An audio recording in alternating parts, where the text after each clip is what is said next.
Apakah suara saya terdengar?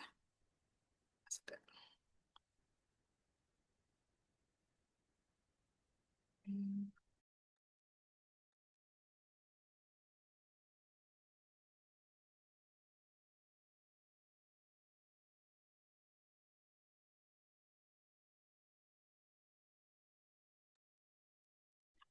Baik, Bismillahirrahmanirrahim. Assalamualaikum Bunda-Bunda dan Ayah sekalian. Selamat datang di kelas malam hari ini. Insya Allah kelas malam hari ini edisi spesial ya, khusus untuk para ayah. Tapi tidak salah juga kalau Bunda-Bunda ikut mendengarkan, karena ya yang namanya persalinan persiapannya adalah merupakan kerjasama tim, sehingga harus diikuti dan direncanakan bersama oleh ayah dan bunda sekalian. Oke, untuk pengisi kelas malam hari ini kita punya guest star spesial, ayah yang insya Allah sangat luar biasa dan sudah banyak sekali pengalamannya untuk bisa sama-sama berbagi dengan para ayah dan bunda di sini supaya kita semua bisa mempersiapkan persiapan persalinannya dengan lebih baik dan bagaimana menjalani kehamilan ini juga dengan lebih baik dan bisa memberikan support terbaik untuk bunda kesayangan kita. Oke, untuk malam ini kita akan bersama Dr. Angga Perdana Kusuma, Mars. Beliau seorang ayah dari 4 orang anak, ya itu yang paling penting sekali, dan seorang dokter juga. Dan insya Allah malam ini ayah dan bunda bebas banget untuk bisa berbagi, bertanya, dan apapun hal yang mungkin masih sangat awam atau sangat belum bisa terbayangkan ya untuk menghadapi hari persalinan nanti terutamanya. Karena memang ada suatu hal yang sangat unik di kultur kita, bahwa memang persalinan itu seolah hanya sebagian besar urusan kaum perempuan.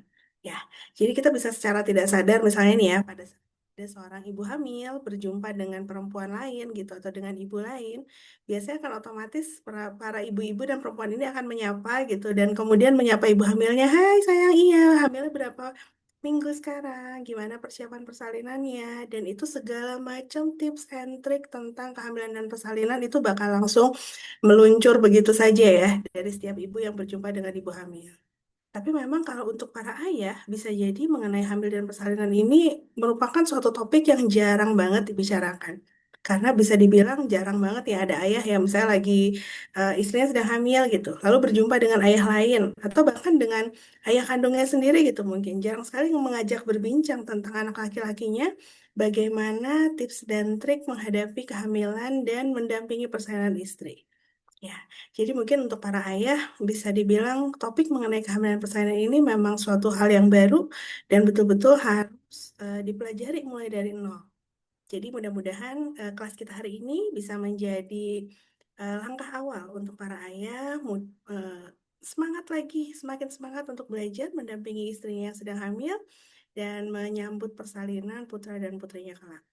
Baik, untuk mempersingkat waktu, Mangga dipersilahkan kepada Dokter Angga untuk menyampaikan materinya pada malam hari ini. Apakah Dokter Angga sudah bergabung? Assalamualaikum, Dok. Waalaikumsalam, Dokter Afi. Ya, selamat malam. Mangga, Dok, dipersilahkan waktu dan tempatnya untuk Baik, menyampaikan materinya. Semoga bisa memberi inspirasi banyak untuk para ayah dan bunda yang bergabung di kelas kita malam hari ini. baik, terima kasih atas kesempatan yang diberikan. Izin sebelumnya konfirmasi suara saya cukup jelas, Ayah Bunda. Jelas, Dok. Jelas ya, baik. Assalamualaikum warahmatullahi wabarakatuh. Selamat malam, Ayah Bunda di seluruh Indonesia ya. Termasuk barangkali ada juga yang di luar Indonesia.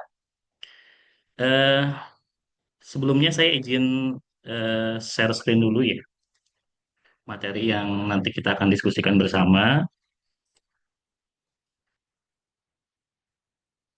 Baik, hari ini saya diberikan amanah untuk memberikan materi atau berdiskusi dengan ayah bunda dengan tema peran ayah dan keluarga dalam kehamilan dan persalinan. Ya, ini merupakan pertemuan ketiga dari kelas trimester 2. Walaupun secara khusus saya meminta kepada tim admin SIH untuk mengundang seluruh ayah dari semua trimester agar bisa bergabung di kelas kita malam hari ini. Kenapa? Karena dari seluruh rangkaian sekolah ibu hamil, ini adalah satu-satunya materi atau tema yang diperuntukkan bagi para ayah. Jadi harapan saya, silakan bagi bunda yang suaminya belum ikut bergabung, atau barangkali juga mudah-mudahan nanti banyak ayah juga dari trimester lain yang ikut bergabung di pertemuan kita malam hari ini. Ya, sebelum kita masuk ke materi, izin saya memperkenalkan diri dulu. Nama saya Dr. Angga Perdana Kusuma Mars, ya. Saya adalah ayah dari 4 orang anak. Saat ini saya adalah seorang dokter umum yang memperdalam ilmu manajemen klinik dan rumah sakit. Ya, eh, pengalaman saya bukan sebagai seorang klinisi ya, ayah bunda. Jadi lebih banyak diamanahi untuk mengelola berbagai layanan kesehatan, khususnya klinik ya, dari mulai tahun 2011 sampai saat ini. Dan saat ini saya diamanahi untuk mengelola 4 klinik ya, 3 klinik di Kota Tanjung Pinang, Kepulauan Riau, dan 1 klinik di Bandung, yaitu Klinik Utama Jasmine MK Medika sebagai penyelenggara dari sekolah ibu hamil ini. Ya, jadi saya senang sekali bisa bertemu dengan ayah bunda malam hari ini karena ini merupakan sekolah ibu hamil adalah mimpi besar saya gitu ya untuk bisa membantu ayah bunda dalam memperdayakan diri ya menghadapi kehamilan dan persalinan. Baik, baik ayah bunda supaya kita mulai dengan lebih interaktif ya diskusinya. Saya meminta kepada seluruh ayah untuk mempersiapkan smartphone-nya ya dan membuka Google Lens ya atau fitur kamera di HP-nya masing-masing ya. Karena ada survei yang ingin saya lakukan untuk memberikan gambaran kepada kita semua ya seberapa terlibat ya ayah dan terutama ayah ya terhadap kehamilan dan istri dan kehamilan dan persalinan dari istrinya ya. Oke, silakan buka Google Lens-nya.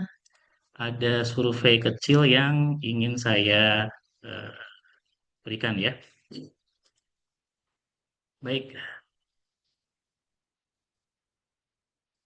boleh di-scan ya barcode-nya atau bisa juga join ke link yang ada di atas ya. Silakan, saya tunggu keterlibatan ayah bunda ya di survei ini untuk bisa menjawab beberapa pertanyaan sederhana ya. Oke, yang sudah masuk boleh langsung mengisi jawaban dari pertanyaan pertama. Bagaimana perasaan Anda saat pertama kali tahu bahwa istri Anda hamil? Silakan. Baik, sudah ada yang mengisi ya. Terharu, bahagia, senang banget, senang sekali, bersyukur, ya. Apalagi nih, silakan. Bingung, ada yang bingung, speechless juga ada. Deg-degan mixed feeling, ya. Apalagi nih, merasa ini tantangan baru, semangat, ya. Silakan boleh lanjutkan lebih dari satu kata juga boleh, ya. Lebih dari satu jawaban juga boleh. Nggak bisa berkata-kata, ya. Apalagi nih, kaget, ya. Dagdikdukser, oke. Ya, silakan. Boleh mengisi apapun jawaban yang ada di kepalanya ayah nih, ya. Apapun, silakan. Ya, sudah cukup? Baik, kalau sudah cukup, oke masih ada yang nambah ya. Apalagi nih, terharu, senang banget, Oke, baik. Kita lanjut ke pertanyaan berikutnya nih, Ayah. Apa kekhawatiran terbesar Anda saat tahu bahwa istri Anda hamil? Silakan, boleh diisi ya. Apapun yang menjadi kekhawatiran dari Ayah saat tahu istri Anda hamil. Khawatir kecapean, ya. Takut kecapean. Oke. Khawatir terhadap kesiapan menjadi ayah. Oke. Takut istri sakit. Khawatir kesehatan istriku. Oke. Uang. Oke. Nggak ada masalah. Silakan boleh. Apapun ya. Oke.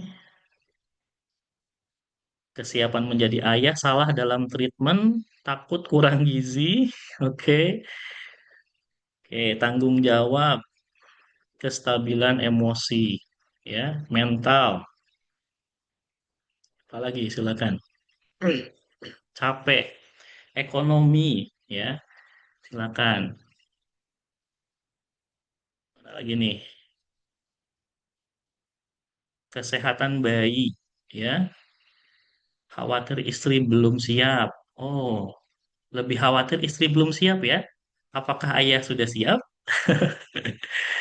Oke, khawatir mental istri. Ya, istri sakit.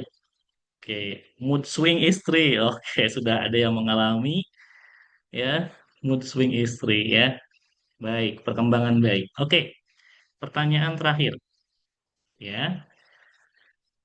Saat ini, apakah Anda merasa siap menjadi seorang ayah? Oke, oke. Ada yang tidak siap, satu orang. Yang siap 14 orang, 15. Ragu-ragu ada 5. Ya, boleh, silakan mengisi apapun. 17 siap, 18 siap. Baik, ya. Yang menyatakan dirinya siap ada 18 orang, tidak siap satu orang dan ragu-ragu 5. Ya. Baik, Ayah, kita kembali ke slide yang tadi ya. Terima kasih sudah ikut mengisi pertanyaan-pertanyaan tadi ya. Baik, kita lanjutkan materinya. Dalam sebuah survei penelitian yang dilakukan di tahun 2013, ya, pertanyaan yang sama diajukan dan jawabannya adalah 80% ayah bereaksi positif. Ya, itu artinya ada sekitar 20% ayah yang reaksinya sebaliknya ya. Mungkin takut, mungkin khawatir, ya. Ada yang mixed feeling tadi ya, eh, bingung, dikduk, ya. Bahkan mungkin ada sebagian dari kita yang menolak, ya. Ada perasaan kecewa, ada perasaan menolak, ya. Nah, saya ingin memastikan para ayah semua, apapun reaksi atau perasaan Anda itu adalah reaksi yang sangat manusiawi, ya. Dan reaksi awal ini untuk diketahui bukanlah penentu akhir. Yang terpenting komitmen untuk hadir, belajar dan tumbuh bersama. Ya, berita baiknya ya saat ini ya trennya makin positif ya bahwa keterlibatan ayah dalam kehamilan itu terus meningkat ya. Salah satunya terbukti dari kehadiran ayah di pertemuan kita malam hari ini ya. Lebih banyak ayah yang hadir di ruang persalinan, lebih banyak ayah yang memanfaatkan cuti paternitasnya ya, lebih banyak sumber daya untuk ayah mempersiapkan diri, memberdayakan diri. Jadi kalau tadi kata salah satu ayah khawatir istri tidak siap, pertanyaan yang sama, apakah kita sudah siap mendampingi istri kita?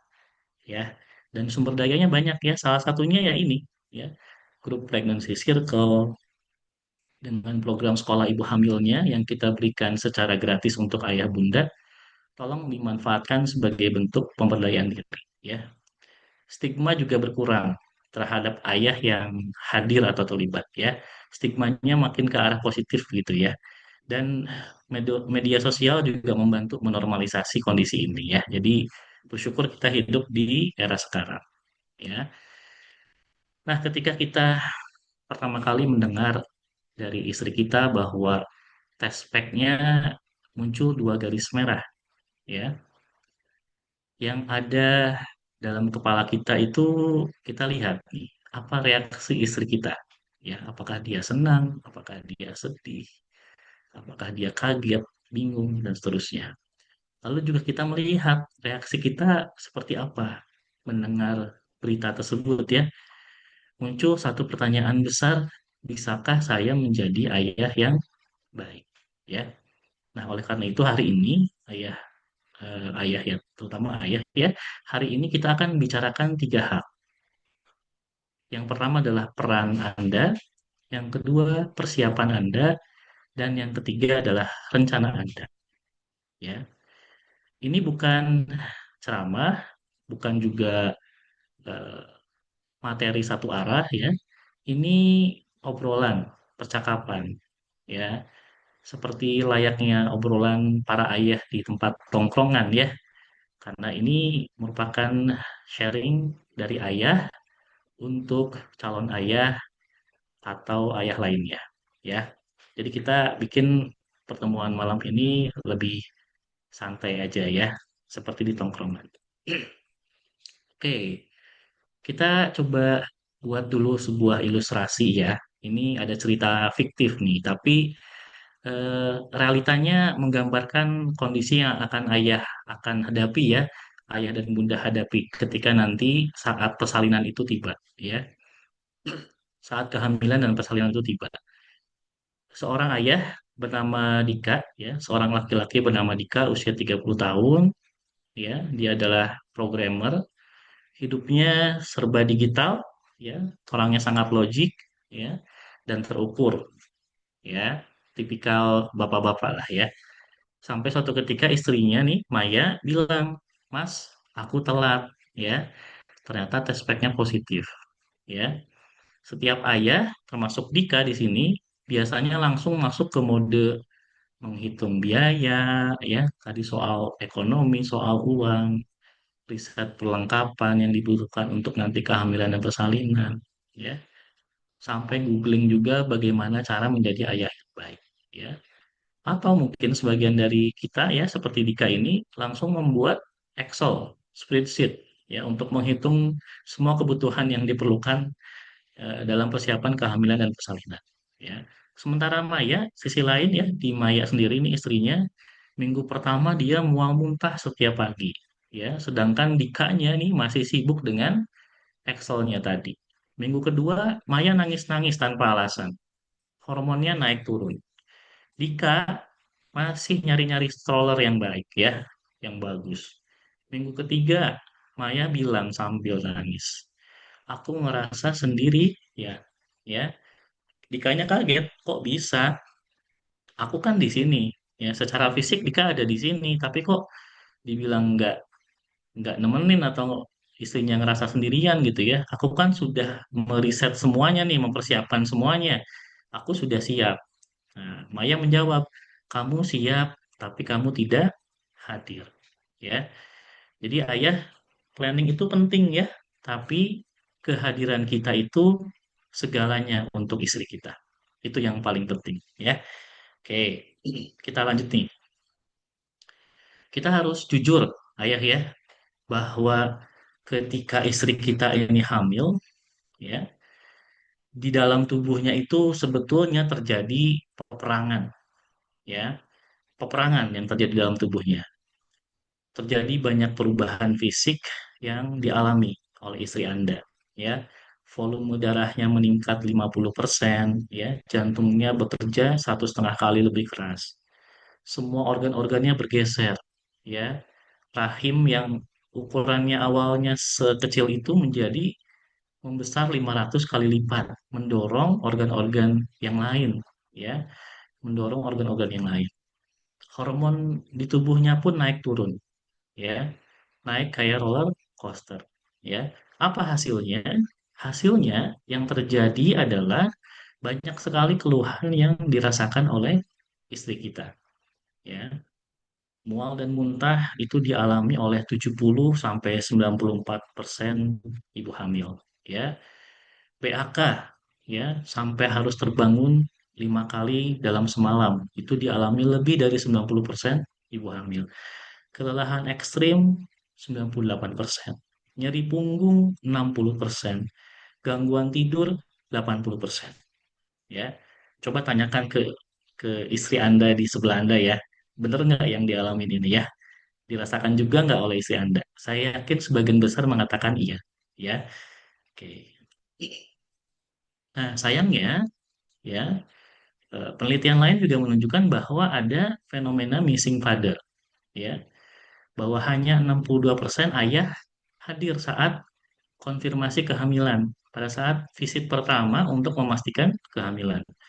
Hanya 63% yang hadir di pemeriksaan kandungan berikutnya, ya. Dan 40%-nya merasa seperti penonton saja, ya, nggak ngapa-ngapain, nggak punya peran, hanya sebagai penonton. Padahal, ya, ibu yang mendapatkan dukungan penuh dari ayah dalam sebuah penelitian, resiko depresinya turun 50%, ya. Persalinannya lebih lancar, recovery-nya lebih cepat, dan outcomes bayi ya, kesehatan maupun kesejahteraan bayi pada saat lahir termasuk ibunya juga pasti lebih baik. Ya, jadi kehadiran kita itu ya secara nyata gitu ya akan mempengaruhi outcomes persalinan ya. Baik itu secara mental, fisik, baik itu untuk ibu maupun bayinya, ya, seperti itu. Jadi penting sekali ya dukungan dari seorang ayah terhadap istrinya yang sedang hamil, ya. Oke.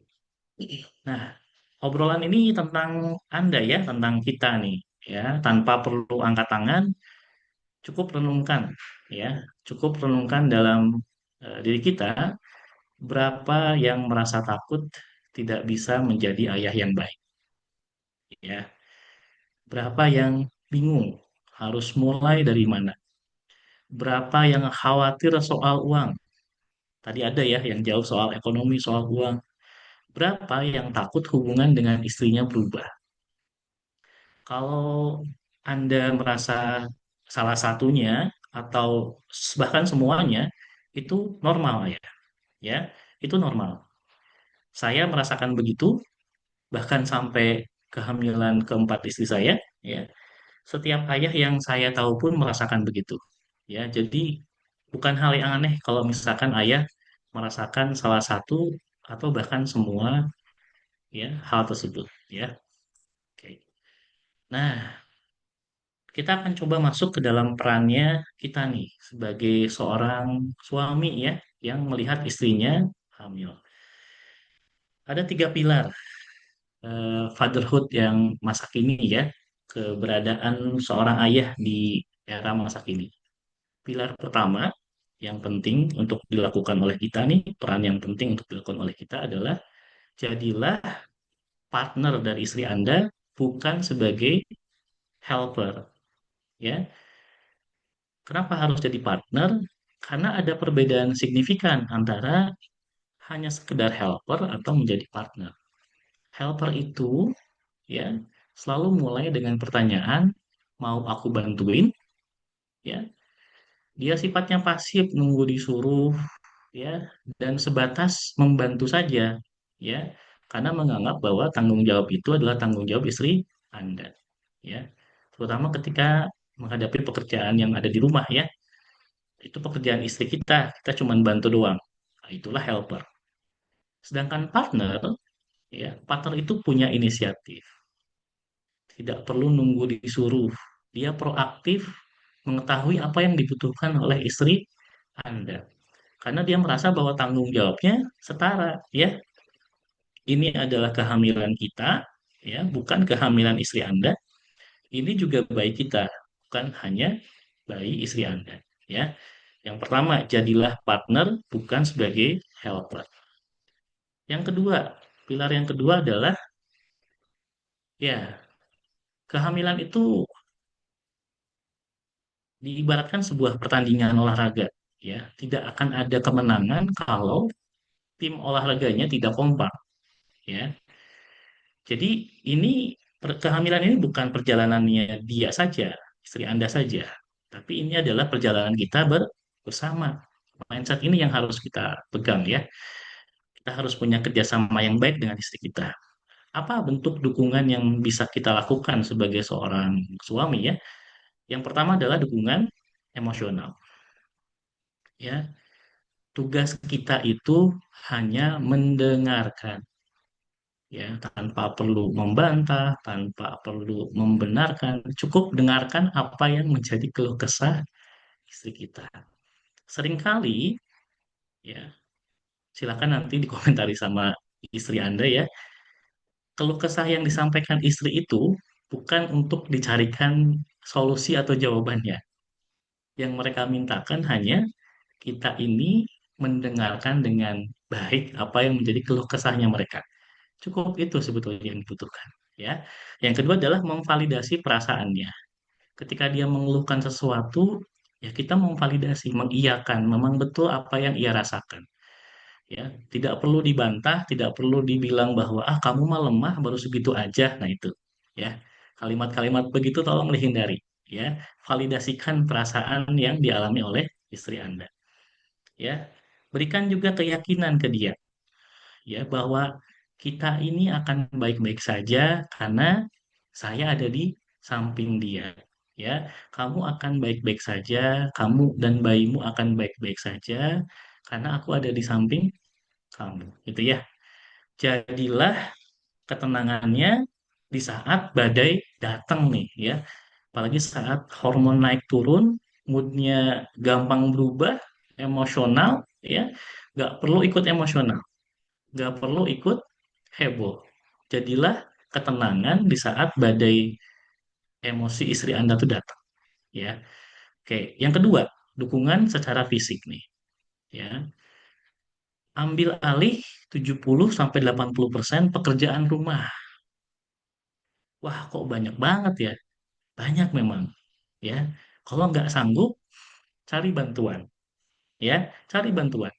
Intinya jangan biarkan istri Anda, ya, terlalu sibuk dengan pekerjaan rumah yang membebani dia, ya. Ambil alih 70-80% pekerjaan rumah. Lakukan pijatan kaki, pijatan punggung setiap malam, karena itulah bagian-bagian yang istri Anda tuh merasakan betul, ya, kelelahan maupun rasa sakit di situ, ya. Kompres saat dia sakit, bantu aktivitas hariannya dia, dan lebih baik banyak bekerja, banyak membantu daripada berkata-kata. Dah, lebih banyak diam, ya, lebih baik diam, mendingan kita action aja, ya. Nah, yang ketiga, peran kita adalah sebagai medical partnership, ya, sebagai partner medisnya istri kita, ya. Ketika pemeriksaan pemeriksaan penting, pastikan kita hadir, terutama nih ketika kunjungan kehamilan yang pertama untuk memastikan, mengkonfirmasi betul nggak istri kita itu hamil, ya. Yang kedua nih terutama pada saat mendeteksi denyut jantung bayi yang pertama kali, ya. Momen itu harus dihadiri oleh kita.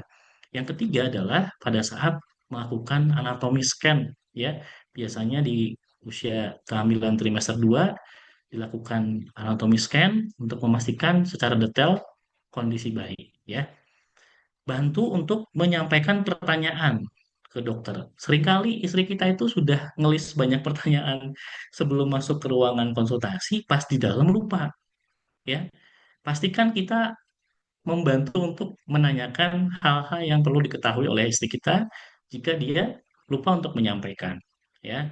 Monitor juga kesehatan istri kita, ya, dan mengadvokasikan sebagai advokat, ya, untuk kebutuhannya dia untuk disampaikan ke tenaga kesehatan, ya. Oke, pilar yang ketiga di masa kehamilan nih, ya, dari rencana ke kehadiran. Karena rencana tanpa kehadiran itu kosong, ya. Dan kehadiran tanpa rencana juga chaos. Jadi, yang penting adalah rencana dan kehadiran. Itulah yang namanya partnership.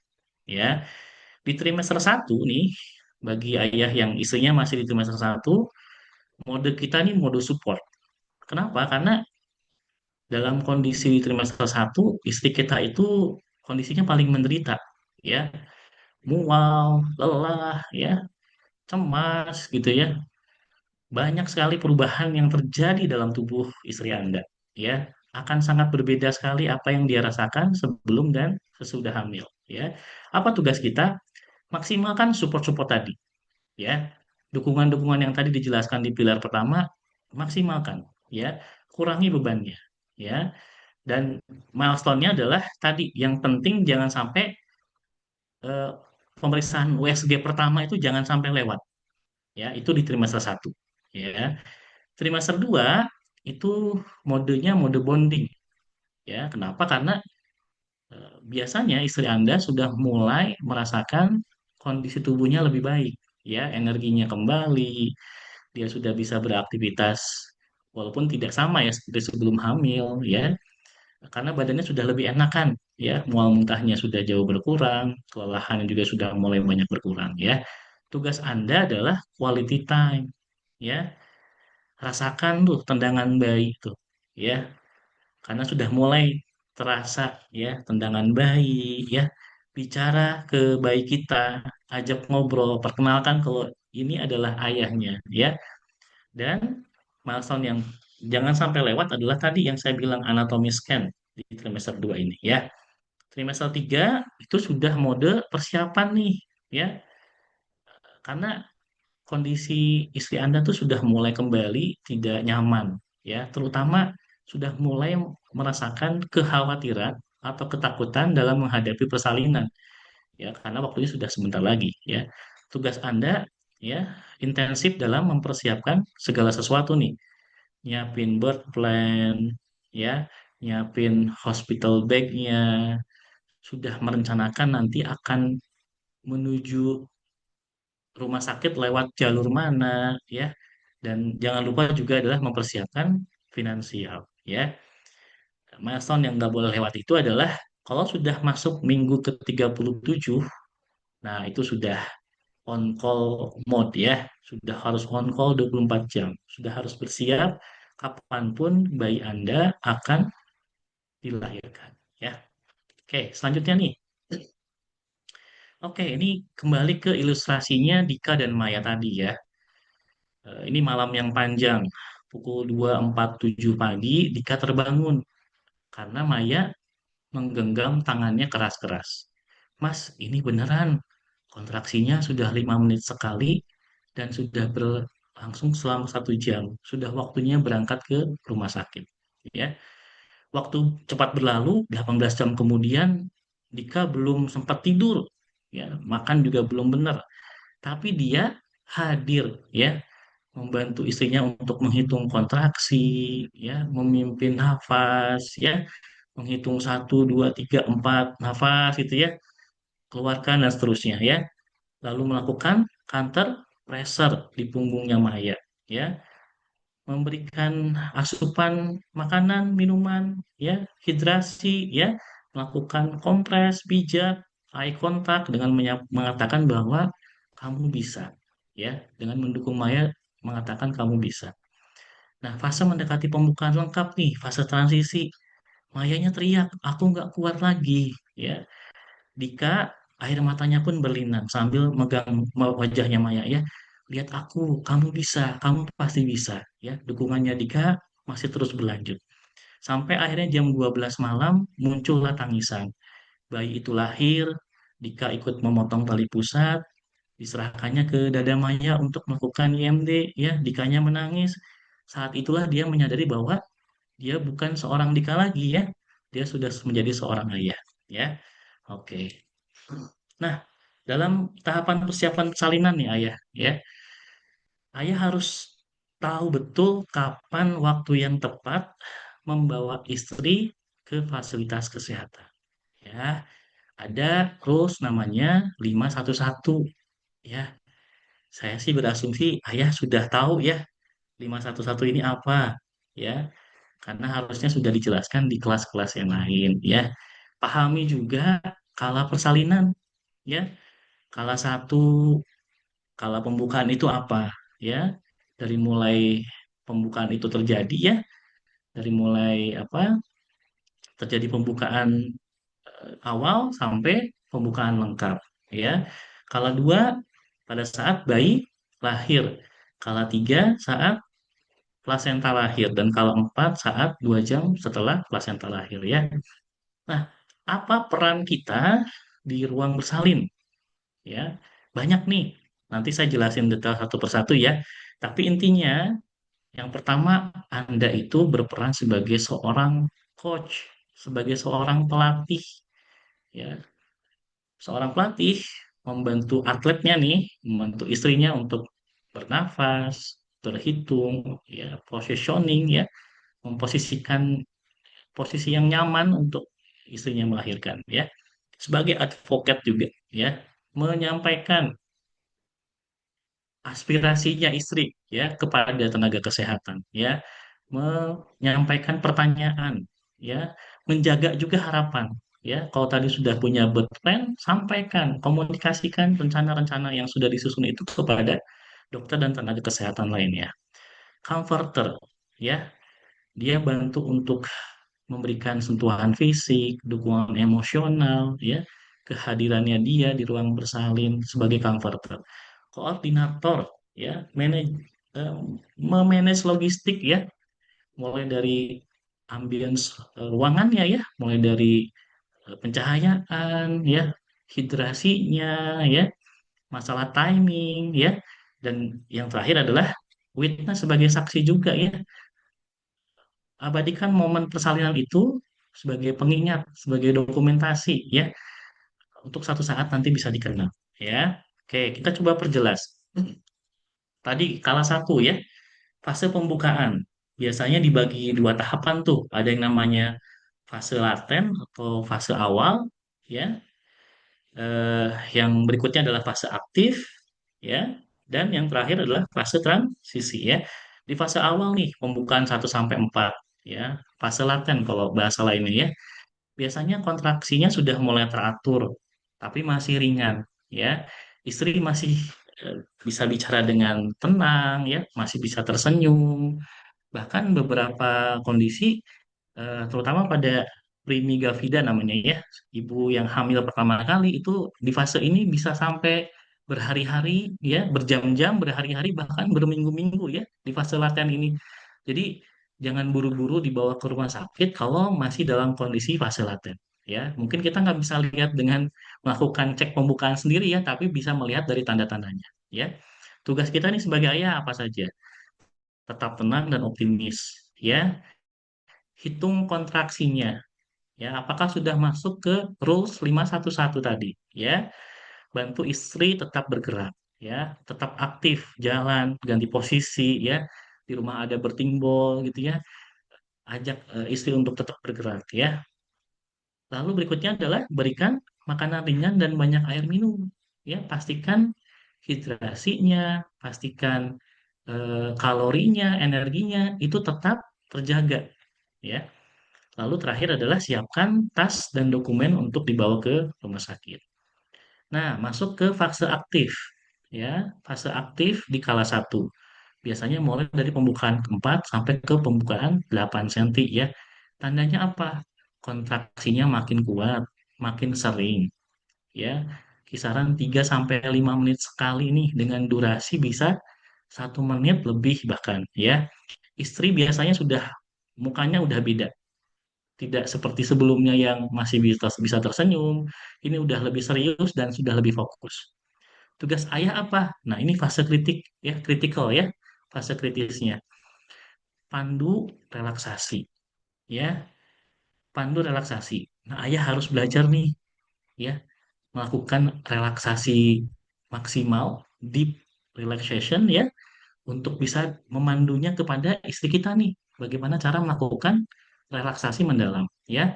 Lakukan juga counter pressure, menekan punggung bawah nih saat kontraksi. Biasanya itu bikin istri kita lebih nyaman ya. Eye contact ya. Sampaikan ke istri Anda bahwa lihat aku ya, ayo nafas bersamaku. Aku ada di sampingmu untuk bantu kamu ya. Berikan kompres dingin ya, dukungan verbal ya. kamu luar biasa, kamu kuat, ya. Kontraksi ini akan bawa kita lebih dekat dengan bayi kita. Jangan pernah tinggalkan istri sendirian di fase ini, ya. Jangan pernah tinggalkan istri Anda di fase ini, karena ini fase yang krusial. Nah, yang terakhir adalah fase transisi, pembukaan 8 sampai 10 cm. Ini biasanya merupakan fase yang paling sulit. Kontraksinya udah nggak ketahan, ya. Biasanya juga istri disertai dengan gejala mual, gejala muntah, bergemetar badannya, berkeringat. Bisa jadi istri juga sudah mulai berkata, aku udah nggak sanggup, aku pengen SC aja, aku pengen obat, aku nyerah. Nah, biasanya kalau sudah ini sebetulnya ini berita bagus ya. Kalau ada tanda-tanda seperti itu, waktu persalinan sudah dekat. Ya, tugas kita jangan ikutan panik. Sebagian besar ayah-ayah itu menghadapi fase transisi ikutan panik. Malah tadi ya mengiyakan apa yang istrinya inginkan ya. Karena khawatir dengan kondisi istrinya minta SC, ya sudah SC aja. Istrinya pengen apa namanya pulang gitu ya, nggak mungkin juga kalau pulang ya. Intinya ayah pun akhirnya ikut menyerah ya. Padahal sebetulnya ini fase di mana persalinan itu sudah dekat ya. Yang pasti ayah jangan panik ya, pegang wajahnya, pegang wajah istri Anda. Sampaikan kata-kata positif dan dukungan positif buat dia. Lihat aku, kamu bisa, ini hampir selesai. Ya, fokus saja ke kontraksi ya satu persatu ya. Dan jangan lupa nih di fase ini juga kritis. Ingatkan tim medis tentang birth plan ya, harapan-harapan yang Anda sudah tuangkan di birth plan itu ya. Biasanya istri dalam fase ini udah nggak punya pikiran yang sadar gitu ya. Ya, dalam artian istri itu sudah nggak pikir lagi bertanya gimana, apa yang dia harapkan dan sebagainya. Anda harus bisa mengadvokasikan, ya, harus bisa menyampaikan keinginan atau harapan dari istri Anda, ya. Oke, lanjut. Kala dua nih, sudah mulai pembukaan lengkap, ya. Waktunya istri Anda mengejan, ya, ditandai dengan adanya dorongan alami untuk mengeluarkan bayi, ya. Tugas kita bantu istri kita ke posisi yang paling efektif untuk melahirkan. Ya, cari rumah sakit atau klinik yang mendukung ini ya, karena banyak rumah sakit yang masih menggunakan posisi litotomi ya, mengangkang ya, sehingga kita sulit untuk membantu memposisikan istri kita di posisi terbaik atau paling efektif. Ya. Berikan support, duduk di belakangnya, menyangga punggung ya, dan bantu istri Anda untuk mendorong yang efektif ya. Menarik nafas dalam-dalam, menahan dan mendorongnya ketika terjadi kontraksi. Ya, hitung sampai 1 sampai 10 saat mengejar dan berikan motivasi bahwa aku bisa lihat kepalanya sedikit lagi, kamu luar biasa dan seterusnya. Ya, dan akhirnya bayinya lahir, lalu plasenta juga lahir. Ya, apa yang dilakukan oleh kita? Ya, jika memungkinkan lakukan skin to skin contact ya, skin to skin kontak. Pastikan bayi langsung diletakkan di dada ibu ya untuk melakukan IMD ya. Lalu ini juga yang penting, delay cord clamping. Minta kepada nakesnya jangan buru-buru untuk motong tali pusat ya. Tunggu sampai sekitar 1 sampai 3 menit sampai plasentanya tidak berdenyut biasanya. Dan kalau bisa Anda sendiri yang memotong tali pusat bayi Anda ya. Anda sendiri yang memotong tali pusat bayi Anda. Dan yang terakhir adalah dokumentasi nih. Jangan lupa foto, video, momen spesial ini ya. Oke. Ini banyak sekali posisi-posisi persalinan yang sebetulnya bisa jadi opsi bagi istri Anda untuk melahirkan. Ini adalah posisi-posisi yang efektif ya. Mulai dari side lying ya, berbaring miring, ada yang hands and knee, merangkak atau menungging gitu ya, ada yang posisi jongkok, ada yang semi sitting ya, ada yang bahkan berdiri ya. Bahkan ada yang sambil dancing ya, sambil berpelukan ke suami, bergoyang-goyang. Jadi sebetulnya banyak posisi persalinan yang bisa dilakukan untuk membantu persalinannya lebih efektif. Dan ayah bisa lihat di gambar sebelah kanan apa peran kita, di mana posisi kita ya pada saat istri melakukan posisi persalinan ya. Peran kita bantu istri untuk mengganti posisi setiap 30 sampai 45 menit ya. Biarkan istri mencari posisi yang paling nyaman gitu ya. Support tubuhnya jadilah furniture hidup ya. Kita yang menyangga, kita yang apa namanya? Menahan dia dari belakang, memegangnya dia gitu ya, menjadi sandarannya dia ya. Oke. Baik. Eh izin Dok Aviasti mau lanjut atau mau jeda dulu Isya?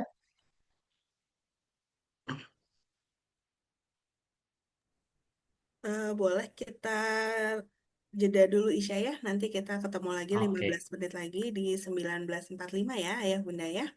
Nanti kalau Oke. misalnya ada yang hendak ditanyakan, boleh mulai nyicil juga, ngisi di kolom chat juga untuk pertanyaan, supaya nanti pada saat Q&A bisa langsung dibahas bersama Dokter Angga.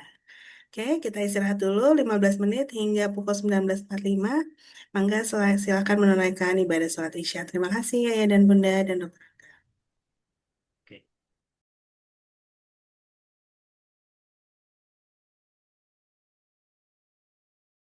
Kan pukul 19.45. Insya Allah kita akan lanjutkan lagi ya kelasnya untuk materinya dan juga nanti dilanjutkan dengan sesi tanya jawab. Terima kasih untuk ayah dan bunda yang sudah mulai menyelipkan pertanyaan ya di kolom chat. Insya Allah nanti akan kita bahas bersama. Mangga kepada Dokter Angga dipersilakan untuk melanjutkan kembali materinya sebelum nanti kita mulai ke sesi diskusi dan tanya jawab. Oke, Assalamualaikum warahmatullahi wabarakatuh. Kita lanjutkan kembali ya. Baik, Ayah. Eh, tolong siapkan kembali smartphone Anda, ya. Buka kembali Google Lens atau fitur kameranya. Kita mau survei lagi, ya. Sebelum nanti masuk survei persiapan finansial, eh, sedikit review dari materi yang disampaikan sebelumnya ya.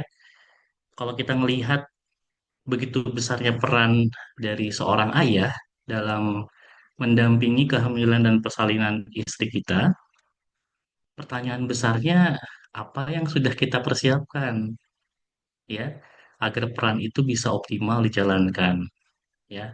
Ini penting sebetulnya ya. Jangan sampai malah kita di ruang bersalin, di ruang persalinan di rumah sakit atau di klinik malah jadi beban ya.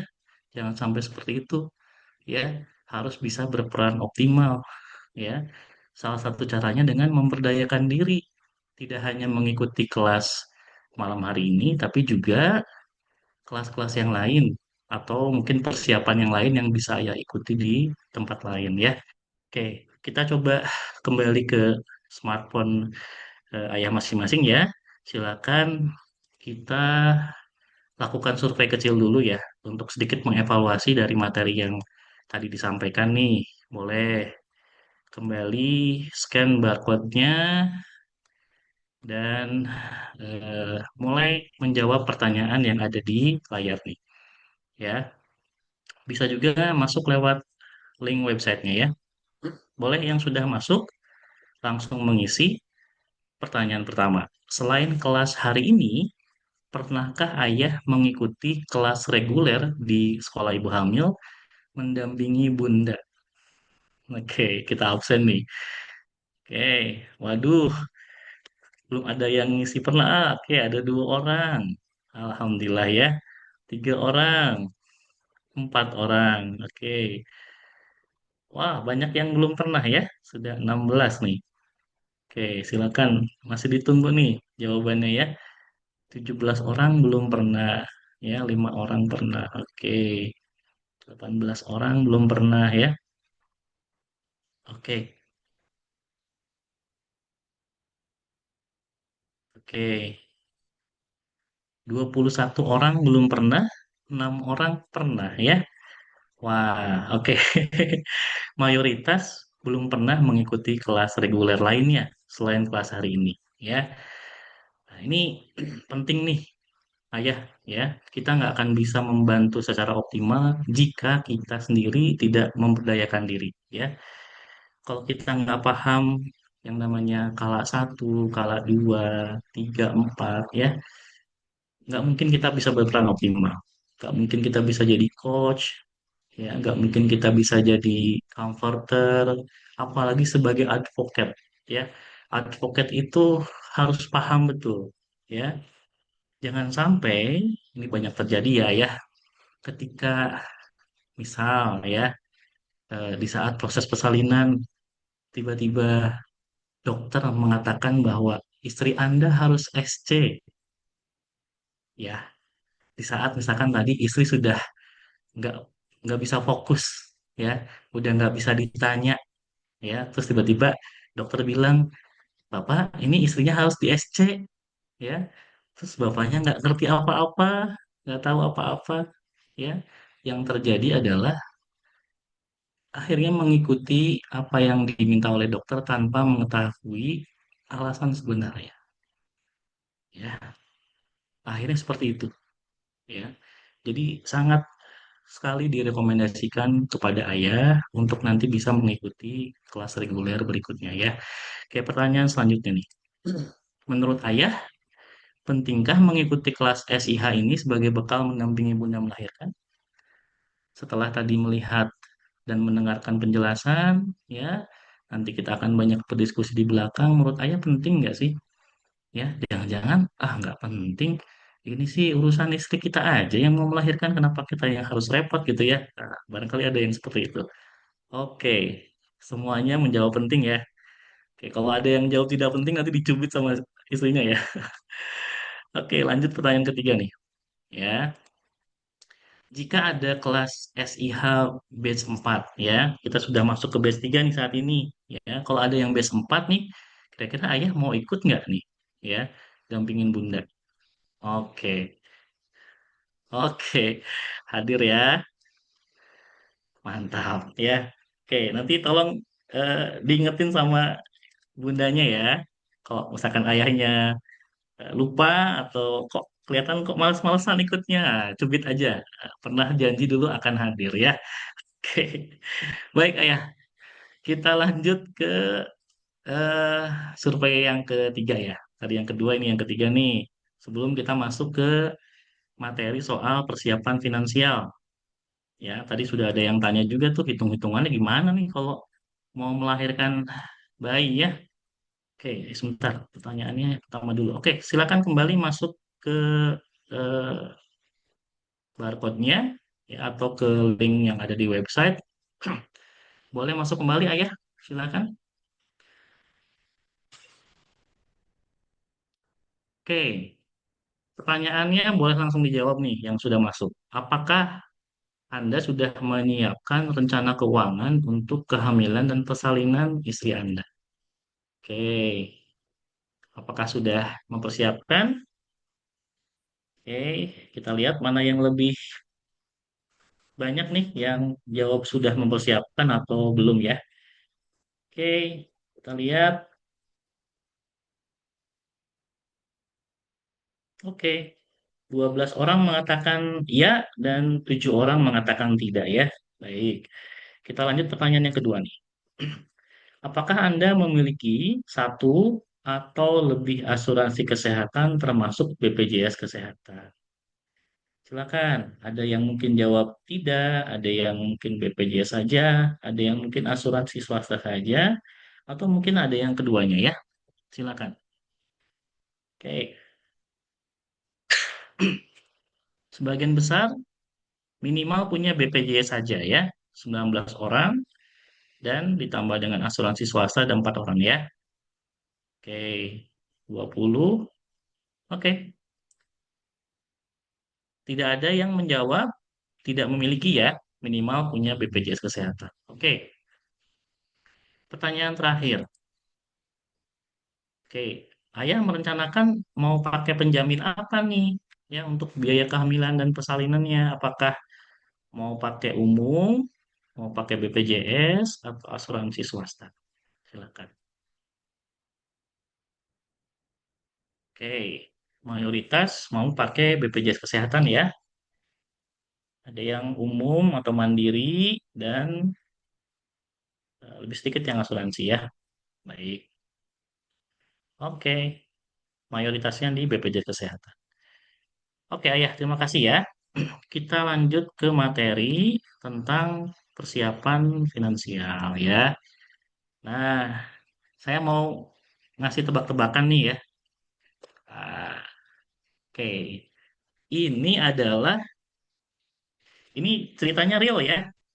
Ini ceritanya real nih. Ini adalah billing rumah sakit pada saat anak keempat saya melahirkan ya. Ya. Ini billingnya real ya. Jadi bukan reka-reka nih, bukan contoh orang lain. Ini contoh saya sendiri ya. Penjaminnya BPJS Kesehatan kebetulan ya. Jadi walaupun BPJS Kesehatan kita punya hak untuk minta billing rumah sakit ya.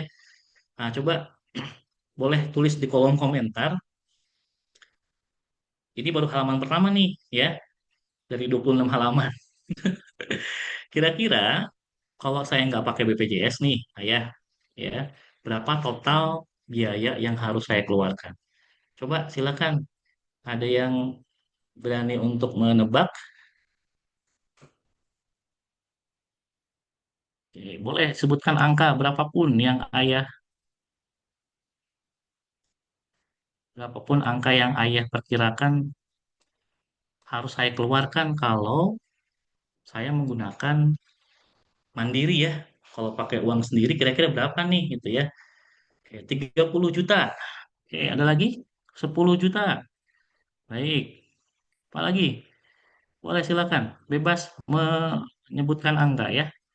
Silakan. Tebak-tebakan berhadiah. 60 juta. Oke. Silakan. Ada lagi? Ada yang berani nawar lebih tinggi? 40 juta dari ChatGPT. Oke. 50 juta. Oke. Oke. Oke, variatif ya. Nggak ada yang 3 digit ya. Oke. Oke, kita coba lihat nih, Ayah ya. Saya langsung spill aja ya, angkanya berapa. Nah, ini dia. Angka yang harus saya keluarkan jika saya menggunakan dana pribadi ini ya, umum ya. Angkanya ternyata 3 digit Ayah ya. Ya, udah sama kayak beli mobil baru ya. Ya, betul Ayah ya. Jadi angkanya nggak kecil nih, 222 juta. Ya. Dan sejujurnya saat itu saya tidak memegang uang sebesar ini ya untuk bisa mempersiapkan kelahiran anak keempat saya. Kebetulan memang anak keempat saya ini lahir dengan kondisi yang cukup kompleks ya, cukup rumit lah. Istri saya preeklamsia berat ya, harus diterminasi, harus dilahirkan menggunakan SC di usia kehamilan 31 atau 32 minggu, lahir dengan kondisi prematur ya. Beratnya segede botol aqua 1 liter ya, 1,5 liter ya.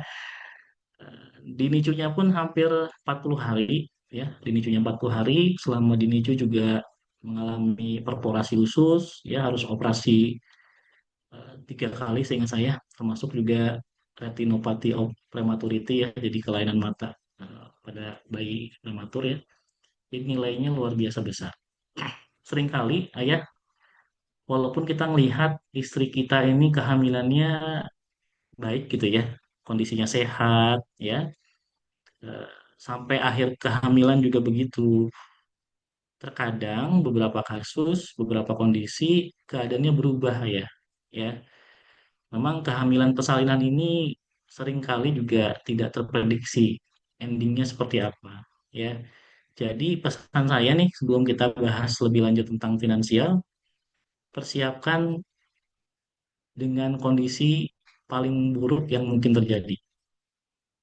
Ya, dengan kondisi paling buruk yang mungkin terjadi. Kalau misalkan memang mau pakai mandiri, ya Ya, asumsikan lebih dari yang dipersiapkan sekarang. Ya, apalagi kalau misalkan memilih rumah sakit atau klinik swasta yang mungkin secara rate cukup tinggi dibandingkan dengan klinik Pratama atau di bidang praktik mandiri ya. Akan lebih baik kalau misalkan punya pegangan asuransi ya, minimal BPJS Kesehatan ya, minimal BPJS Kesehatan. Kalau punya dua ditambah asuransi swasta akan lebih baik karena bisa namanya COB ya, Collaboration of Benefit. Jadi bisa saling nutupin tuh ya, jadi nggak keluar uang sama sekali. Kalaupun misalkan mau naik kelas perawatan ya. Oke, kita mau lanjut ke materinya nih. Nah, sebetulnya biaya kehamilan dan persalinan itu sangat tergantung dari apa saja sih gitu ya. Pertama tentu saja penjaminnya ya. Apakah nanti ayah memilih penjamin umum atau mandiri, artinya uang keluar dari kantong kita sendiri gitu ya, atau mau menggunakan asuransi kesehatan ya. Tentu saja akan berbeda ya. Yang umum ini akan relatif lebih besar karena semuanya ditanggung oleh kita. Tapi kalau asuransi kesehatan bisa sebagian-sebagian, bisa juga secara keseluruhan ditanggung oleh asuransi.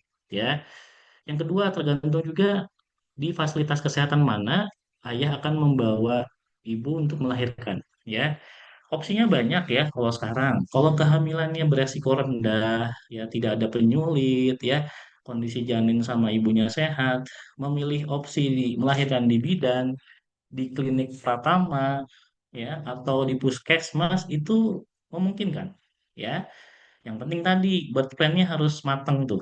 Ya, kalau memang melahirkan di bidan, di klinik Pratama atau puskesmas, persiapkan kemungkinan terburuk harus dirujuknya kemana, gitu ya. Kalau misalkan ada resiko, ya lebih memilih klinik utama atau rumah sakit itu lebih bijak, ya. Bahkan sangat dianjurkan, ya. Biasanya kalau pengguna BPJS, kalau sudah ada resiko kehamilan, artinya kehamilannya high risk, itu sudah mulai dirujuk terencana dari sejak kehamilan, ya. USG-nya sudah mulai di klinik atau rumah sakit, klinik utama ya, atau rumah sakit, dan mempersiapkan mungkin juga persalinannya juga di rumah sakit, ya. Ya, dan yang ketiga tadi kondisi kehamilan ya, ada yang namanya low risk, ada yang namanya high risk. Biasanya itu nanti dijelasin tuh sama kliniknya ya, sama bu bidannya, sama dokternya. Ini kehamilannya kategori apa ya, dan bisa juga mungkin kondisinya berubah ya. Awalnya mungkin low risk, tapi nanti di akhir kehamilan menjadi high risk tuh bisa ya. Tuh. Nah, kategori biaya yang diperlukannya apa aja ya? Yang pertama tentu saja biaya selama masa kehamilan 9 bulan ya. Yang kedua biaya saat persalinan, yang ketiga perlengkapan bayi, yang keempat biaya bulanan bayi setidaknya untuk 6 bulan pertama dan dana darurat ya jangan lupa.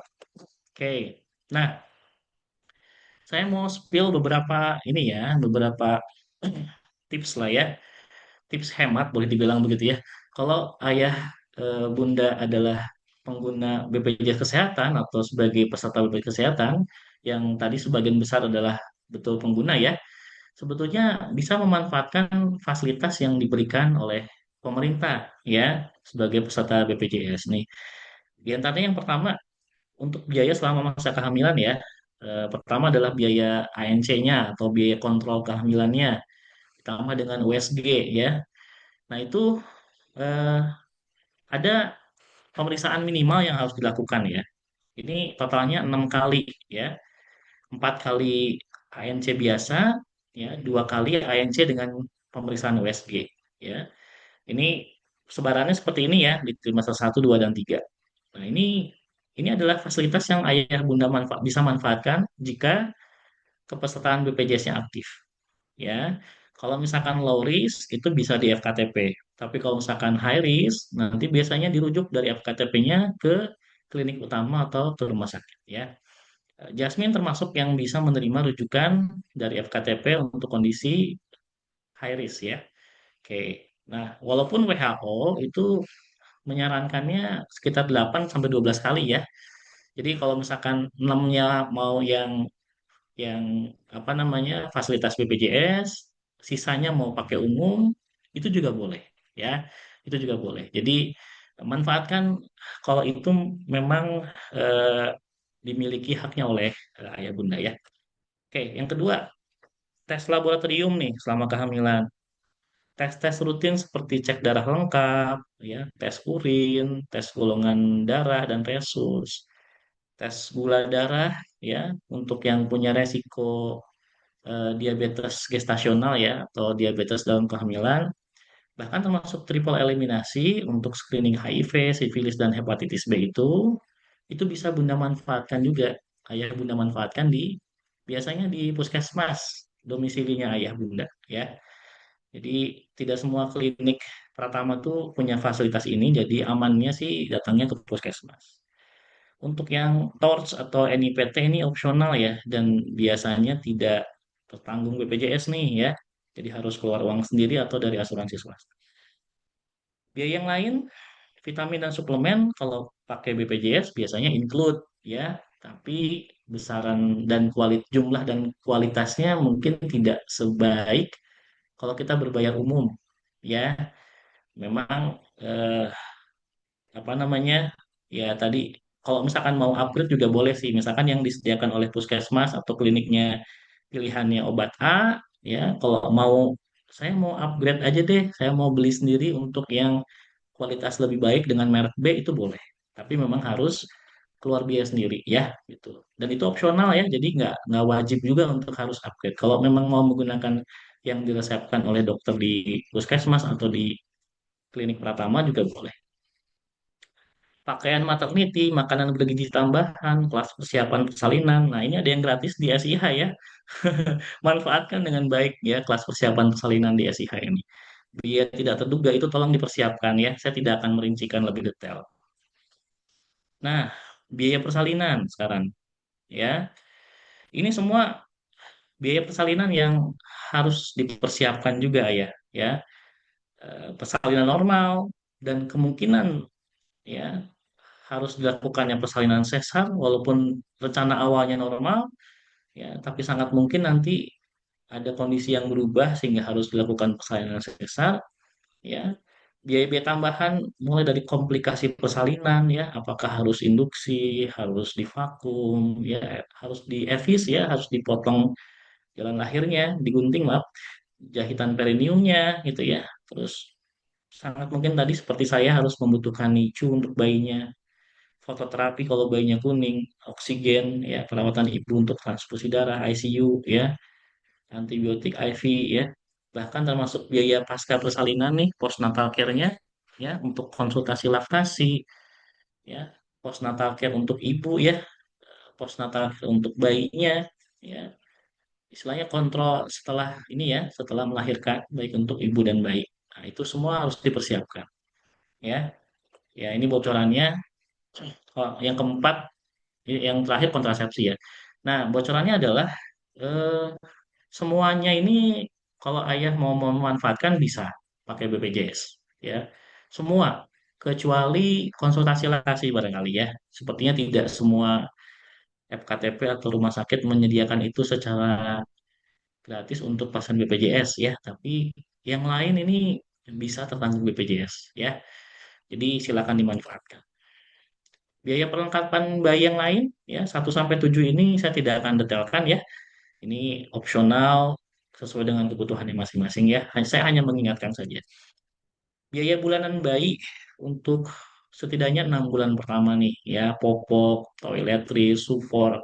Kalau nggak ASI ya, usahakan ASI lah ya, lebih hemat ya, lebih sehat juga buat anak ya. Pakaian tambahan, medical ini yang saya mungkin kasih bocoran, imunisasi dasar lengkap itu bisa juga didapatkan secara gratis di puskesmas atau klinik Pratama ya. Tidak semua klinik Pratama ya. Memang kalau mau pasti sih ke puskesmas terdekat. Termasuk imunisasi lanjutan ya. Jadi kalau misalkan nanti lebih dari 6 bulan nih ada PCV, ada yang mungkin HPV juga itu bisa sudah tertanggung oleh pemerintah ya.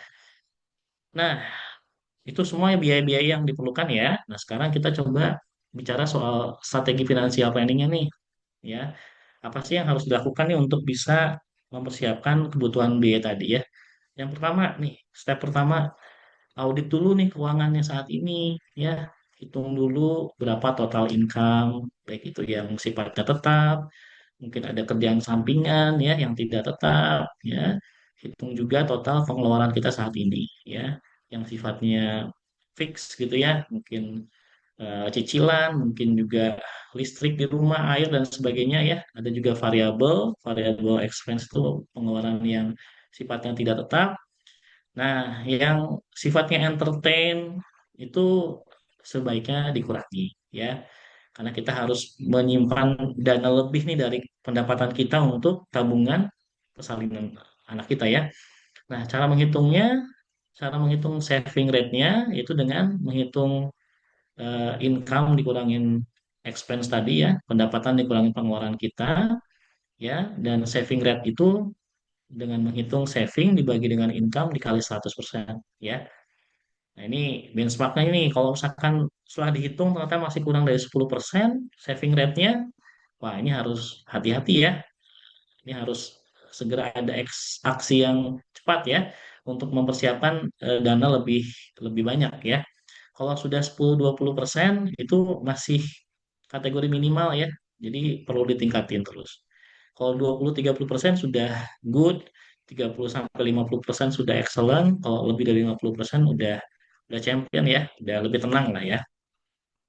Step yang kedua adalah tentukan juga tujuan finansialnya apa, finansial goalnya apa gitu ya. Misalkan tadi untuk jangka pendek ya, minimal sampai kelahiran aja dulu ya. Hitungannya kalau goalsnya adalah sampai kelahiran, di mana itu adalah 9 bulan, kalau kita mulai menghitungnya dari awal kehamilan ya, kita hitung dulu nih, biaya kehamilannya berapa, tabungan untuk biaya persalinan berapa, dana perlengkapan bayinya berapa, dana daruratnya berapa, ya, target totalnya berapa. Ya, jadi harus jelas dulu goals finansialnya berapa dulu nih untuk seluruh kebutuhan tadi ya. Oke. Nah, step yang ketiga, nah mulailah untuk membangun tadi ya, menyiapkan dana untuk persalinan ini ya. Ya, target savingnya tadi udah jelas nih, biaya kehamilan, biaya persalinan, perlengkapan, biaya 6 bulan pertama ya si bayi lahir, sama dana darurat nih. Contoh kalau misalkan kita bikin skenario tanpa BPJS ya, skenario moderat, total keseluruhan targetnya adalah 68 juta. Kalau masih di awal kehamilan, masih punya waktu 9 bulan, ya tinggal dibagi aja 68 juta dibagi 9 ya. Perkiraannya 7,5 juta per bulan ya. Ini kalau contohnya tanpa BPJS ya. Contoh yang lain sebenarnya bisa mengkombinasikan ya, sebagian dibiayai oleh BPJS, sebagian non BPJS ya gitu. Jadi uang pribadi yang nanti kita harus persiapkan. Jadi harusnya lebih ringan ya. Oke, step yang keempat adalah ya mau nggak mau harus bisa nurunin biaya pengeluaran kita dan ningkatin pendapatan kita ya. Pengeluaran yang tidak penting ditunda dulu ya, dikurangi dulu ya, dan kita coba upayakan ada pendapatan tambahan untuk ningkatin total pendapatan kita. Oke, saya kira itu Dokter Afi untuk eh, materi hari ini. Akan lebih baik kalau kita nanti banyak diskusi pertanyaan-pertanyaan yang muncul dari ayah bunda ya. Silakan. Terima kasih. Oke, baik. Alhamdulillah, terima kasih banyak untuk pemaparan materinya, Dokter Angga. Mungkin untuk ayah atau bunda yang hendak bertanya secara langsung, boleh raise hand dan nanti boleh diperkenalkan open mic supaya kita bisa berdiskusi secara langsung ya. Mangga, silakan. Apakah ada yang hendak bertanya?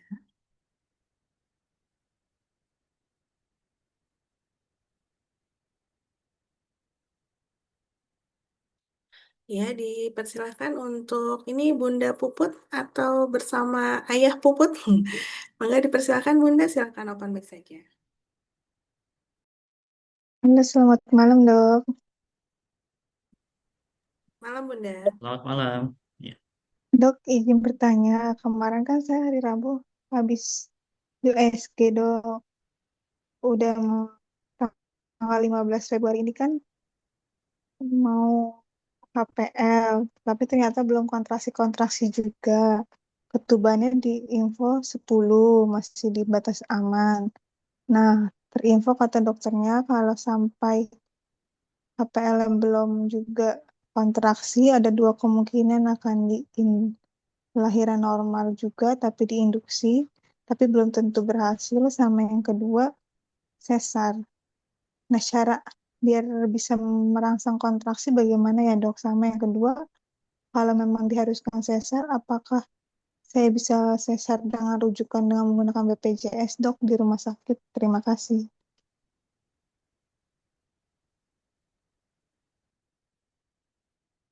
Ini sepertinya Dokter Afi yang lebih ahli menjawab pertanyaan ini.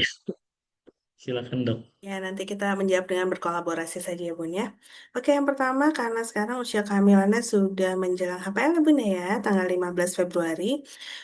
Yang harus dilakukan pertama sih sebenarnya adalah tetap tenang, karena memang tidak semua bayi itu lahir harus pada HPL atau hari perkiraan lahirnya ya.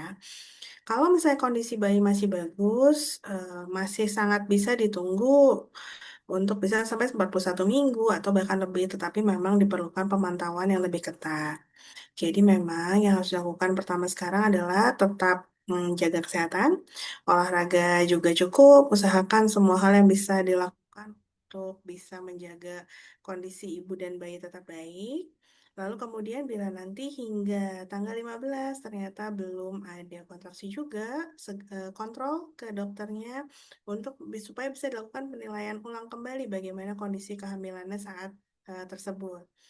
Karena kan sebenarnya memang induksi ataupun keputusan untuk terminasi kehamilan itu tidak harus dilakukan pada saat HPL-nya banget ya gitu. Tadi yang paling penting adalah bagaimana kondisi kesehatan ibu dan janinnya. Tapi misalnya pada saat nanti evaluasi dilakukan, lalu kemudian memang didapatkan ada kondisi yang mungkin lebih baik bila janin segera dilahirkan. Nah, tentunya kan akan muncul ya opsi-opsi untuk melakukan terminasi. Apakah hendak dilakukan induksi atau misalnya memang langsung saja dilakukan operasi sesar. Nah, ini juga kembali lagi keputusan ini akan dasarnya adalah bagaimana kondisi ibu dan bayi pada saat pemeriksaan itu dilakukan.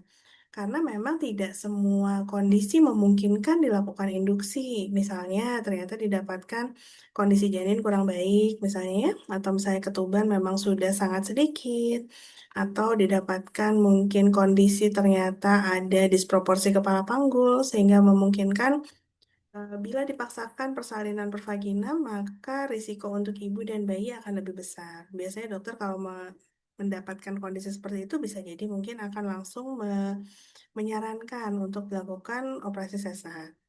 Ya, Eh, bisa dipelajari dari sekarang bagaimana opsi-opsi tersebut dan kira-kira eh, apa yang akan didiskusikan oleh Bunda dengan dokter Bunda pada saat kontrol selanjutnya.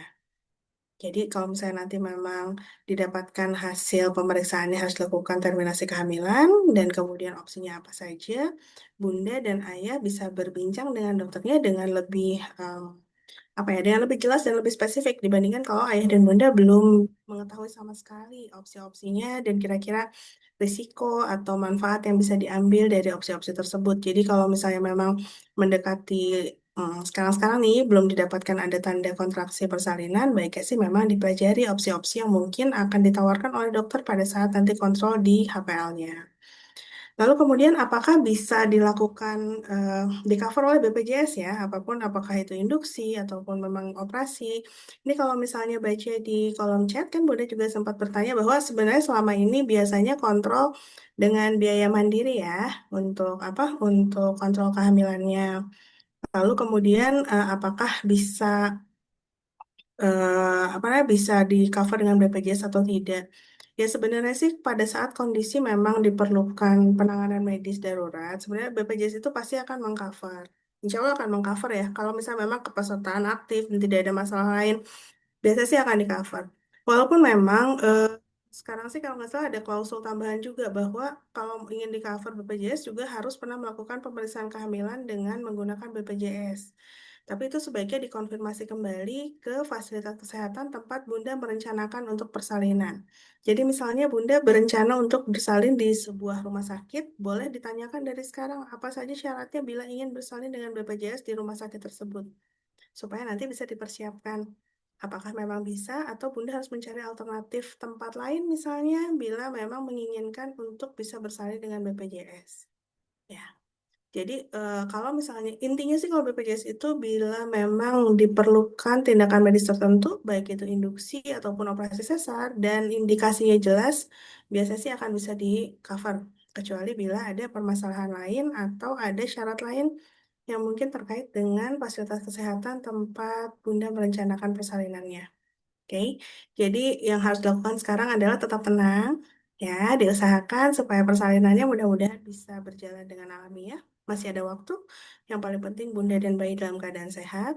Lalu kemudian bila nanti hingga HPL belum ada tanda persalinan, kontrol jangan lupa karena yang paling penting lagi adalah observasi bagaimana kondisi Bunda dan bayi. Bila nanti memang diberikan opsi, bicarakan dengan dokter Bunda, lalu kemudian sambil nunggu juga, nggak ada salahnya untuk bertanya ke rumah sakit atau vaskes tempat rencana persalinan Bunda mengenai persyaratan-persyaratan yang mungkin diperlukan bila Bunda hendak bersalin di sana. Itu sayangnya, mudah-mudahan cukup menjawab dan diberi jalan pertolongan terbaik untuk persalinannya ya Bunda Puput. Terima kasih, Dok.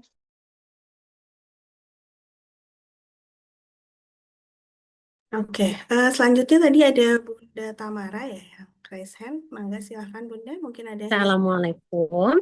Waalaikumsalam. Ya, salam kenal ya dok, saya Tamara.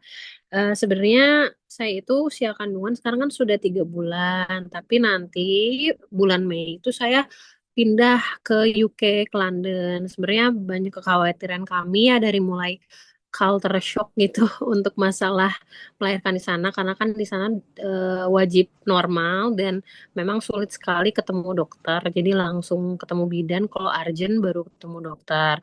Cuman ada beberapa pilihan melahirkan normal, di antaranya kayak melahirkan dalam air, yang seperti itu. Nah, itu menurut dokter gitu buat kami disarankan memang baiknya normal aja sesuai kebiasaan di Indonesia, misalnya maaf ya kayak mengangkang gitu tiduran, atau lebih baik di dalam air aja biar lebih nyaman. Soalnya kan kalau di sana disediain kayak bathtub besar, terus nanti ibu dan ayah tuh masuk ke apa ke bathtub yang kolamnya air hangat gitu ya. eh Minta sarannya karena kami sebenarnya masih kayak bingung-bingung gitu, apakah mending lahiran di Indonesia aja atau sekalian aja di sana. Tapi pertimbangan kami adalah biaya.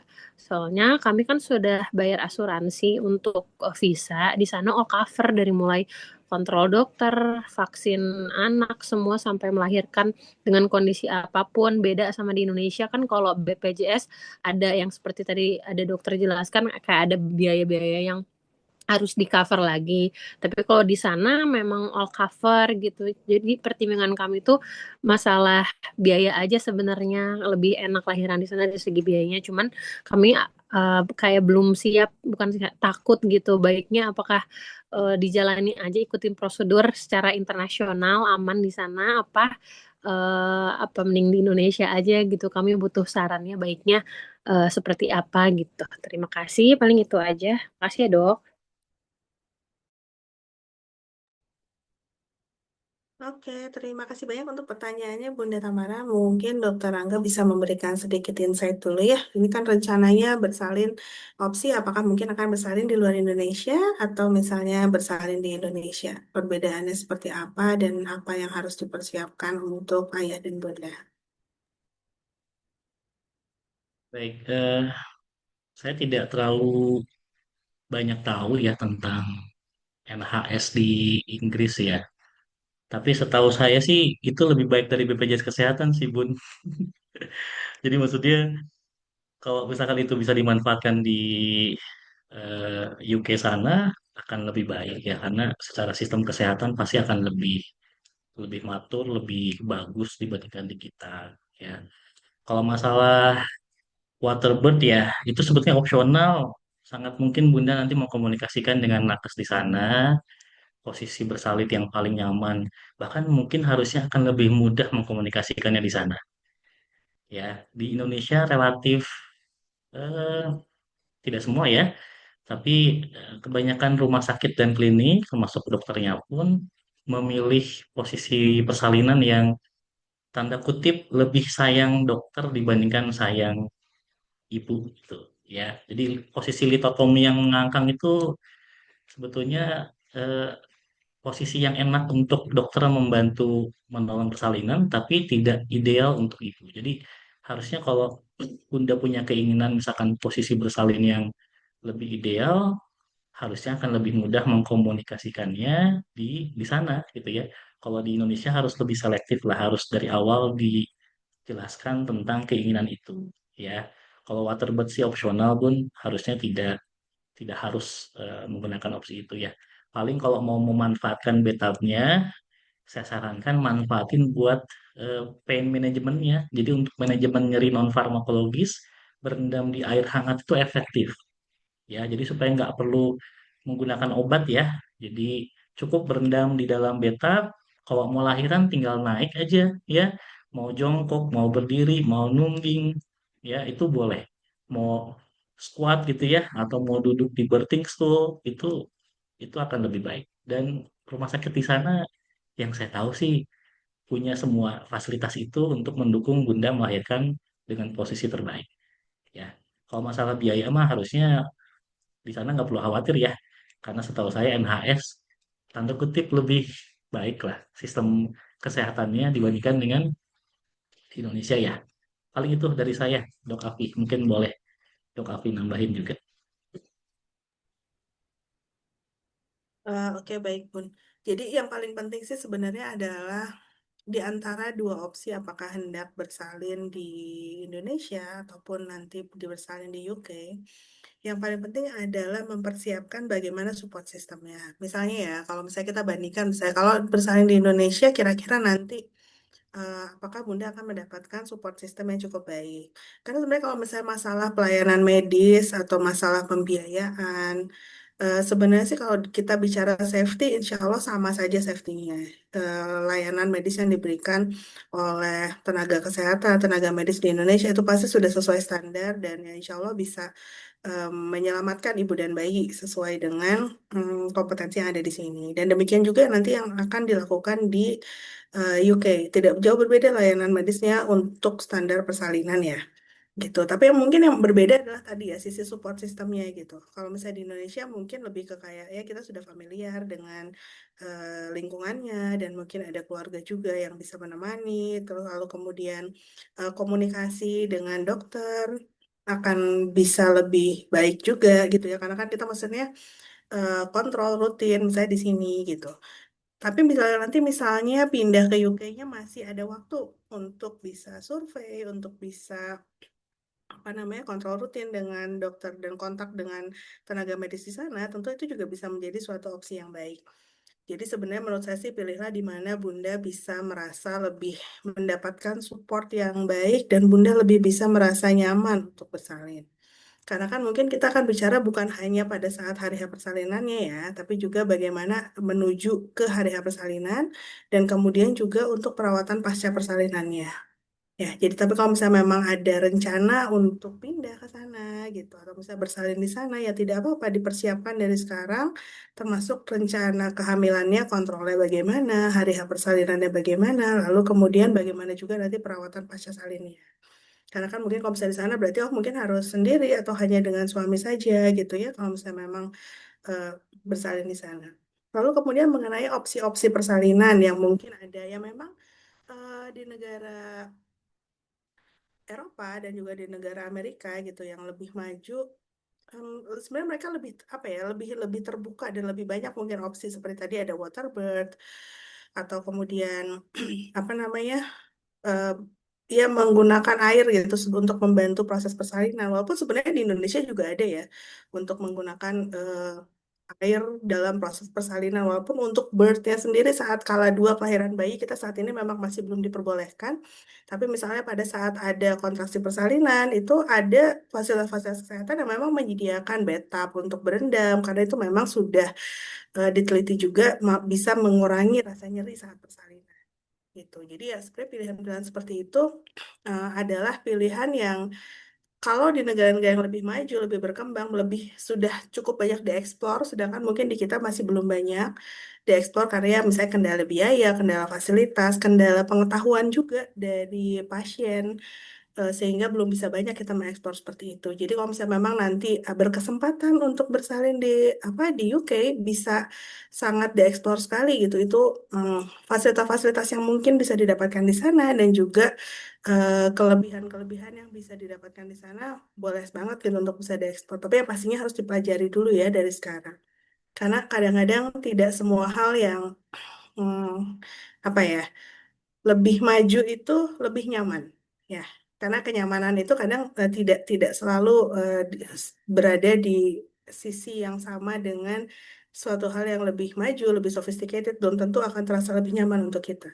Dan untuk persalinan menurut saya sih yang paling penting adalah kenyamanan dari ibu itu yang harus menjadi titik ukur utama kita memilih sebuah tempat atau tim untuk mendukung persalinan kita gitu Bun. Ada yang masih ingin ditanyakan lagi mungkin? Baik, terima kasih untuk Dokter Angga sama Dokter Afi. Sudah cukup. Terima kasih banyak. Oke, terima kasih banyak Bunda Tamara. Semoga sehat-sehat ya hamilnya sehingga bersalin dimanapun insya Allah akan diberikan kemudahan dan kelancaran. Amin, terima kasih. Iya. Baik, untuk ayah dan bunda lainnya, apakah ada yang masih ingin raise hand untuk bertanya? Kalau enggak, kita akan apa namanya? Lihat tuh dari pertanyaan yang ada di kolom chat ya. Oke, ini ada pertanyaan dulu nih dari ayah ya, dari ayah Tono. Izin tanya dok, istri saya saat ini mengandung minggu ke-19. Dia ingin baby moon keluar negeri. Apakah boleh dan aman untuk kandungannya dok? Sebenarnya saya sudah menolak, tapi istri saya kekeh dan akhirnya sudah beli tiket. Ya, coba mohon insight-nya dari ayah Angga mungkin kalau ada yang ingin baby moon keluar negeri. Makanya ini lebih baik dokter Afi nih dari sisi medisnya dok, silakan. Ya ada kriteria tertentu ya untuk bisa Ya. perjalanan menggunakan pesawat. Oke, sebenarnya sih ini kan pada saat ini trimester 2 nih ya. Trimester 2 itu memang biasanya adalah fase yang paling nyaman kalau misalnya ingin bepergian atau melakukan beberapa rencana, termasuk baby. Yang paling penting sih sebelum bepergian, pastikan kondisi kehamilan dalam keadaan baik, kondisi istri juga dalam keadaan fit, kehamilan baik, dan ya layak terbang. Maksudnya ini kan keluar negeri ya, jadi kan pastikan mungkin menggunakan pesawat untuk bisa mencapai tempat tujuannya itu aja. Dan kemudian eh, kapanpun waktu bepergian dan berapapun usia kehamilannya, usahakan selalu membawa buku catatan medis ibu dan bayi ya. Jadi itu kayak buku KIA atau buku kontrol itu usahakan selalu dibawa karena kita tidak pernah tahu kapan diperlukan ada kondisi emergensi atau tidak. Nah, itu akan sangat membantu kalau misalnya nanti ternyata memerlukan layanan kesehatan, catatan medisnya di bawah itu akan sangat. Karena kan dokter biasanya nulisnya bahasa medis ya, dokter dimanapun insya Allah bisa mengerti gitu apa yang dituliskan di buku tersebut. Yang penting sih itu. Ya, kalau misalnya dari sisi medisnya itu, mungkin dari sisi psikologis bagaimana, apakah suami yang kekeh menolak keinginan istri atau baiknya seperti apa gitu untuk menghadapi kondisi seperti ini.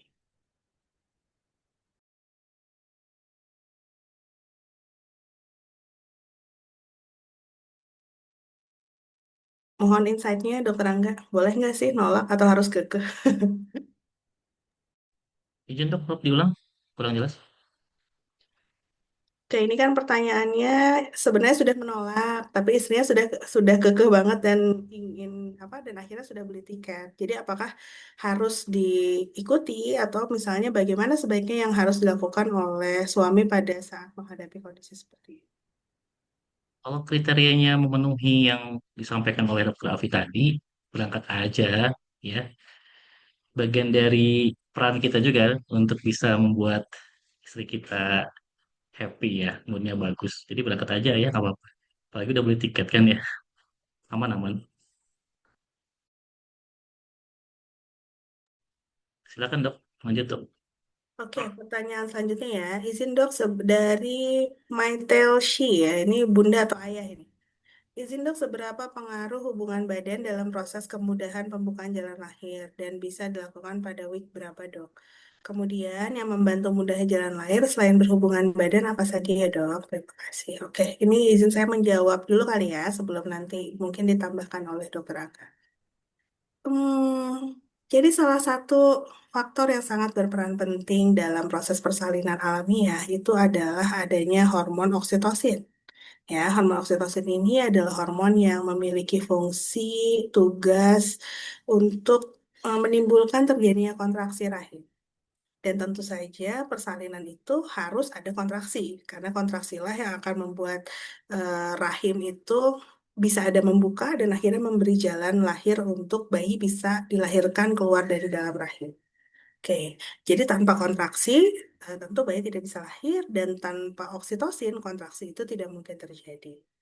Nah, uniknya oksitosin ini juga dibilang punya nama lain, disebut juga sebagai hormon cinta. Kenapa? Karena oksitosin ini memang dia akan keluar banyak pada saat kita merasa jatuh cinta dan merasa dicintai. Dan itu sebabnya sebenarnya berhubungan suami istri gitu pada saat menjelang persalinan bukan cuman masalah membuka jalan lahir atau gimana ya, tapi yang terpenting adalah bukan berhubungannya sebenarnya, tapi bagaimana em, proses itu bisa membuat seorang istri itu merasa dicintai sehingga hormon oksitosinnya akan bisa keluar dan akhirnya bisa menimbulkan merangsang timbulnya persalinan gitu. Ya, jadi sebenarnya banyak hal banget. Yang penting sih bisa mengeluarkan hormon oksitosin, tidak hanya harus dari berhubungan saja. Karena kalau misalnya secara medisnya lagi, ya mungkin kalau bisa berhubungan memang dari sperma atau air mani itu mengandung prostaglandin. Prostaglandin itu adalah salah satu zat lain yang bisa menimbulkan mematangkan serviks atau mulut rahim. Tapi yang paling penting lagi adalah bagaimana menjaga supaya oksitosin itu bisa diproduksi secara alamiah oleh tubuh ibu. Dan kuncinya adalah membuat bagaimana ibu hamil ini merasa bahagia dan merasa dicintai. Jadi selain berhubungan, banyak hal lain yang bisa dilakukan. Cuma ngasih pijatan, ngasih sentuhan, ngasih pelukan, barang-barang atau makanan yang mungkin disukai oleh istri ayah, itu juga akan sangat bisa membantu oksitosin itu diproduksi dan akhirnya membantu proses persalinan itu bisa dimulai dan berjalan dengan lancar. Demikian juga pada misalnya, oh kontraksi sudah dimulai. Lalu bagaimana biar lebih lancar lagi prosesnya? Ya, itu kan tadi seperti yang sudah disampaikan juga ya, bisa diberikan pijatan, sentuhan, semangat, merasa dicintai, merasa dihargai, itu akan sangat membantu proses persalinan. Jadi selain berhubungan badan, masih banyak sekali hal yang dilakukan. Ya, kalau mulai usia kehamilan berapa sebenarnya tidak ada batasan ya, kapan boleh mulai berhubungan badan atau tidak, selama tidak ada keluhan, tidak ada masalah dalam kehamilannya, tidak ada perdarahan, tidak ada kontraksi prematur. Berhubungan badan itu aman dilakukan di usia kehamilan berapapun, mulai dari trimester 1 sampai menjelang persalinan. Jadi oke aja untuk dilakukan. Gitu. Mudah-mudahan cukup membantu ya, Bunda Mai Telshi. Oke. Selanjutnya izin kita, ada yang mau raise hand lagi mungkin? Ya, kalau enggak ini ada pertanyaan lagi ya dari Bunda Sri Asih. Dok, izin bertanya, jika ketika lahiran ada case khusus yang baru ada ketika lahiran, apa ditanggung oleh BPJS atau asuransi swasta, atau itu di luar asuransi?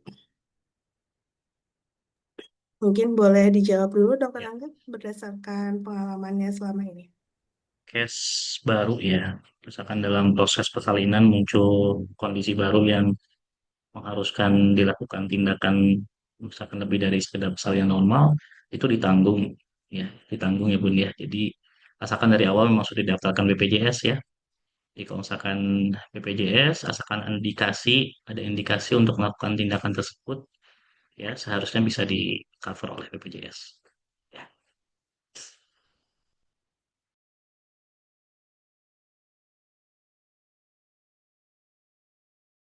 Oke, baik Bun. Jadi insya Allah asal sesuai indikasi semua masih bisa di-cover oleh BPJS. Ya, jadi walaupun misalnya baru ada kondisi yang ditemukan pada saat ada persalinan dan ternyata memerlukan intervensi lebih, insya Allah tetap di-cover BPJS bila memang sesuai dengan indikasinya. Izin dok, ada Ya, asuransi swasta juga ya di situ ya. Kalau ya asuransi betul. swasta harus ditanyakan kembali sih ke ininya ya, karena setiap asuransi itu punya paketan yang berbeda-beda, ada yang full cover, ada yang sebagian, itu harus dikonfirmasi ulang ya. Ya, Ditanyakan aja dari sekarang apa aja yang di cover atau tidak gitu ya. Baik betul. ya. Jadi kalau misalnya untuk asuransi selain BPJS itu kan memang peraturannya berbeda-beda ya setiap asuransi. Jadi kalau misalnya ayah bunda ada yang menggunakan asuransi swasta tertentu mungkin bisa ditanyakan dari sekarang kira-kira yang di cover apa saja, indikasinya bagaimana dan persyaratannya seperti apa supaya bisa dipersiapkan bila memang diperlukan nanti suatu saat ya. Oke.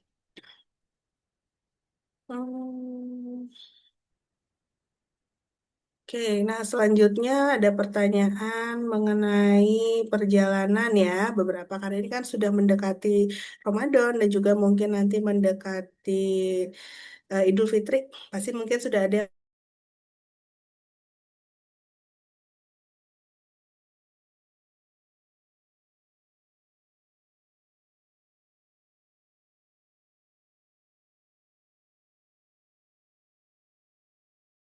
dahulu ya ke dokter atau bidan untuk memastikan kondisi kehamilannya. Bila keadaan baik dan sehat, kondisi ibunya juga fit, itu tidak masalah bila ingin melakukan perjalanan. Baik melalui darat, air, laut maupun udara. Ya, sesuai dengan usia kehamilannya. Misalnya kalau misalnya pesawat kan maksimal mungkin 34 minggu ya biasanya untuk bisa terbang itu. Jadi kalau misalnya tidak ada masalah, boleh aja melakukan perjalanan. Yang paling penting, eh, satu, dengarkan tubuh bunda. Jadi kalau misalnya saat ada perjalanan dirasakan ada lelah, dirasakan ada yang tidak nyaman, tentu diperlukan istirahat dahulu. Tapi kalau misalnya oke-oke aja, bisa aja dilanjutkan perjalanannya. Tapi saya sih biasanya menyarankan istirahatlah setiap 3 atau 4 jam setidaknya untuk jalan-jalan, ke toilet, apa namanya, supaya aliran darah juga supaya lebih lancar. Seperti itu. Jadi oke aja mau berjalan dengan apapun. Yang paling penting dengarkan tubuhnya. Kalau capek istirahat. Jadi harus jangan maksain gitu ya, nggak boleh maksain. Pantau juga kondisi ibu, jangan sampai dehidrasi, jangan sampai kelaparan, jangan sampai gerakan janin berkurang. Kemudian pesan penting yang selalu disampaikan adalah jangan lupa untuk membawa buku KIA Bunda dimanapun kemanapun pergi. Karena kita tidak tahu apa kapan akan diperlukan. Dan lebih baik lagi misalnya nih rencana untuk mudik atau misalnya rencana untuk perjalanan darat lewat jalur mana. Kalau bisa, para ayah juga ikut survei. Survei apa? Survei kalau misalnya di perjalanan di jalur yang akan ditempuh ada kondisi kegawat daruratan memerlukan pelayanan kesehatan itu vaskes mana yang terdekat. Ya, jadi sebaiknya sudah disurvei. Lalu kemudian di kota tujuan demikian juga.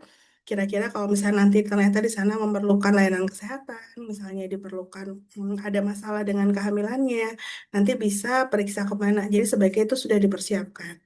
Jadi kalau misalnya untuk para ayah yang hendak mengajak mudik, istrinya yang sedang hamil, sebaiknya dipersiapkan dulu jalurnya lewat mana, kira-kira ada pelayanan kesehatan yang bisa diakses di mana saja supaya aman nanti di sana. Jadi kalau misalnya ada perlu apa-apa, tidak panik untuk mencari-cari pertolongan. Ya, itu aja sih. Jadi oke aja kalau untuk bisa berjalan-jalan ya. Naik motor juga tadi balik lagi kalau misalnya nggak ada masalah sebenarnya ibu hamil itu mau ngapain aja boleh aja sih selama ya kegiatannya yang normal-normal dilakukan. Oke. Jadi ini udah menjawab beberapa pertanyaan langsung sayang ya. Oke, nah ini ada pertanyaan dari Ayah Reza. Malam, malam dok, maaf izin bertanya. Biasanya untuk kelahiran anak pertama biasanya di week keberapa ya dok? Soalnya ini anak pertama dan saya mau izin dari tempat kerja saya untuk mendampingi istri saya melahirkan. Gimana sarannya dokter Angga? Kalau misalnya secara medis sih sejujurnya kita tidak pernah tahu kapan persalinan itu akan berlangsung ya. Mau anak pertama, kedua, ketiga, keempat, ketujuh itu lahirnya bakal cepat atau lambat itu sejujurnya kita nggak tahu ayah. Ya, Ya, betul. yang penting sih kalau misalnya udah usia kehamilan 37 minggu itu udah siap bisa lahir kapan aja. Jadi kalau misalnya mau netepin, aduh kapan hari cuti pasnya itu memang agak sulit. Mungkin butuh koordinasi. Ya, butuh koordinasi aja. Gitu. Gimana dokter Angga mungkin ada usulan untuk Ayah Reza kapan sebaiknya cuti? Ya, betul yang disampaikan Dokter Afi tadi ya. Eh, jadi bayi itu bisa lahir kapanpun, terutama ketika sudah memasuki 37 minggu ya. Di saat dimana janin itu sudah matang ya, sudah siap untuk dilahirkan gitu. Nah, melihat kasusnya ini adalah anak pertama, yang tadi seperti yang saya jelaskan di materi ya, biasanya kehamilan pertama itu fase latennya agak cukup panjang ya, bisa belasan jam, bahkan bisa hari dan minggu sebetulnya. Nah, ini tergantung juga nih, apa namanya, oh ini nggak di luar kota ya, izin tempat kerja aja ya. Jadi kalau misalkan mau izin tempat kerja mungkin baiknya diinformasikan dari awal nih, dari sekarang ke atasannya atau ke pihak HRD-nya ya, kondisi di mana istri kita sedang hamil dan mungkinkah untuk bisa mengambil cuti di waktu yang pas gitu ya, pada saat misalkan kehamilan itu sudah dimulai atau fase, katakanlah fase laten itu dimulai. Kalau misalkan fase laten sudah dimulai juga, memang kalau primi gravida itu tadi ya bisa 18 jam sampai berhari-hari. Jadi pastikan misalkan kontraksinya sudah intens ya, sudah, terus lima satu satunya sudah terjadi gitu ya. Kalau memungkinkan perusahaannya menerima informasi cuti yang dalam waktu dekat ya, dalam waktu singkat, mendadak, itu akan lebih baik sih gitu ya. Karena kadang untuk primi gravida, misalkan mengambil cuti dari fase laten pun sangat mungkin bisa berhari-hari, bisa berminggu-minggu ya. Jadi lebih baik sih dikomunikasikan dengan perusahaannya gitu. Kalau masalah timing, lihat aja di fase laten tadi ayah ya. Di fase laten misalkan sempatkan misalkan untuk kontrol ke apa namanya, ke klinik atau rumah sakit, ke vaskesnya, dicek pembukaannya. Misalkan kalau pembukaannya sudah mendekati pembukaan 3 atau 4 gitu ya, dengan kontraksi yang teratur, terus lima satu satunya terpenuhi, waktu yang tepat untuk ambil cuti gitu ya. Itu. Oke, dok, dari saya seperti itu, mungkin ada tambahan. Ya, ini infonya dari Ayah Reza, katanya kebetulan antar negara, dok. Oh, antar. Jadi ini Nah akan loh. sangat complicated. Kalau misalnya kira, ini akan tergantung dari seberapa panjang cutinya ya bisa diambil ya. Kalau misalnya saya sih, saya sangat mengharapkan ayah-ayah itu setidaknya di minggu-minggu akhir kehamilan pun sudah bisa menemani. Jadi kalau misalnya boleh dan bisa agak panjang sih dari 37 minggu baiknya. Kenapa? Karena hari-hari akhir menjelang persalinan itu adalah biasanya saat-saat ibu tuh betul-betul butuh support banget, baik secara emosional maupun fisik.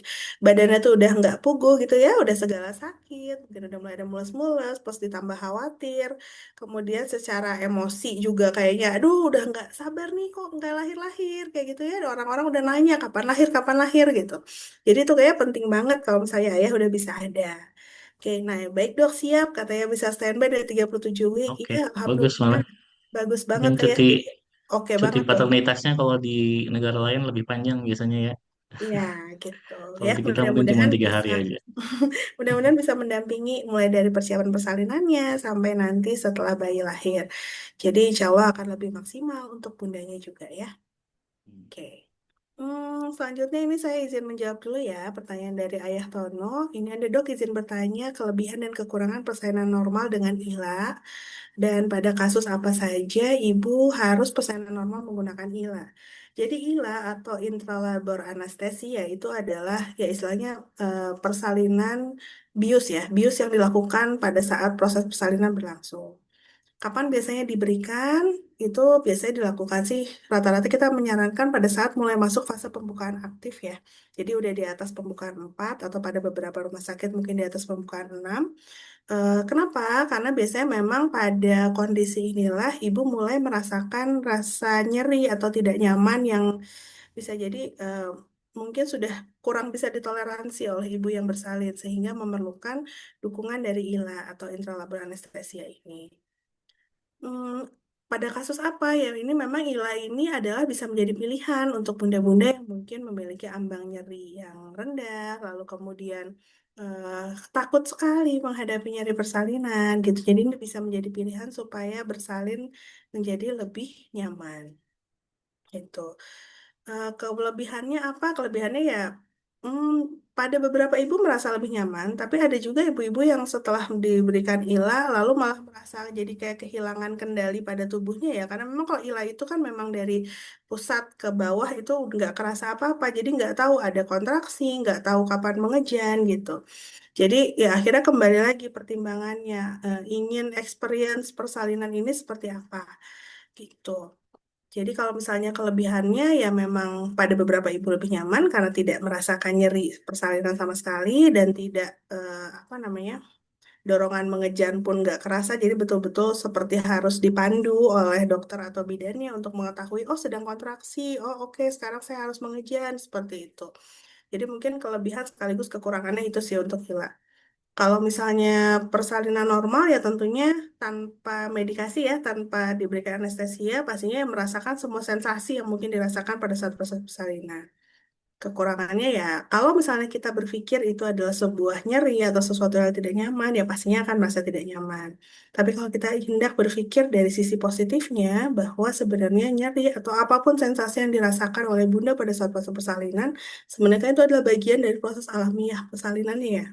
Dan bahkan kalau saya sih selalu bilang kontraksi saat persalinan itu sebenarnya adalah sahabat kita. Karena tanpa kontraksi, persalinan itu tidak akan terjadi. Bayi itu nggak akan lahir.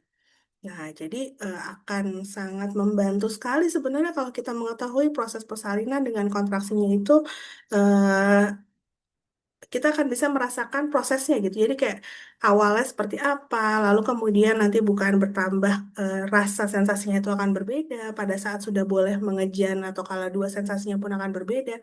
Itu akan membantu ibu bisa menavigasi proses persalinannya dengan lebih baik. Dan bahkan bisa membuat ibu kayak lebih percaya diri untuk menghadapi proses persalinannya. Dibandingkan kalau nggak kerasa apa-apa sama sekali, kita nggak tahu ini sampai di mana sih proses persalinannya berlangsung. Gitu. Jadi ya, akhirnya kembali lagi menjadi pilihan, experience seperti apa yang diharapkan oleh ayah dan bunda pada saat proses persalinan. Gitu. Semoga cukup menjawab ya ayah Tono.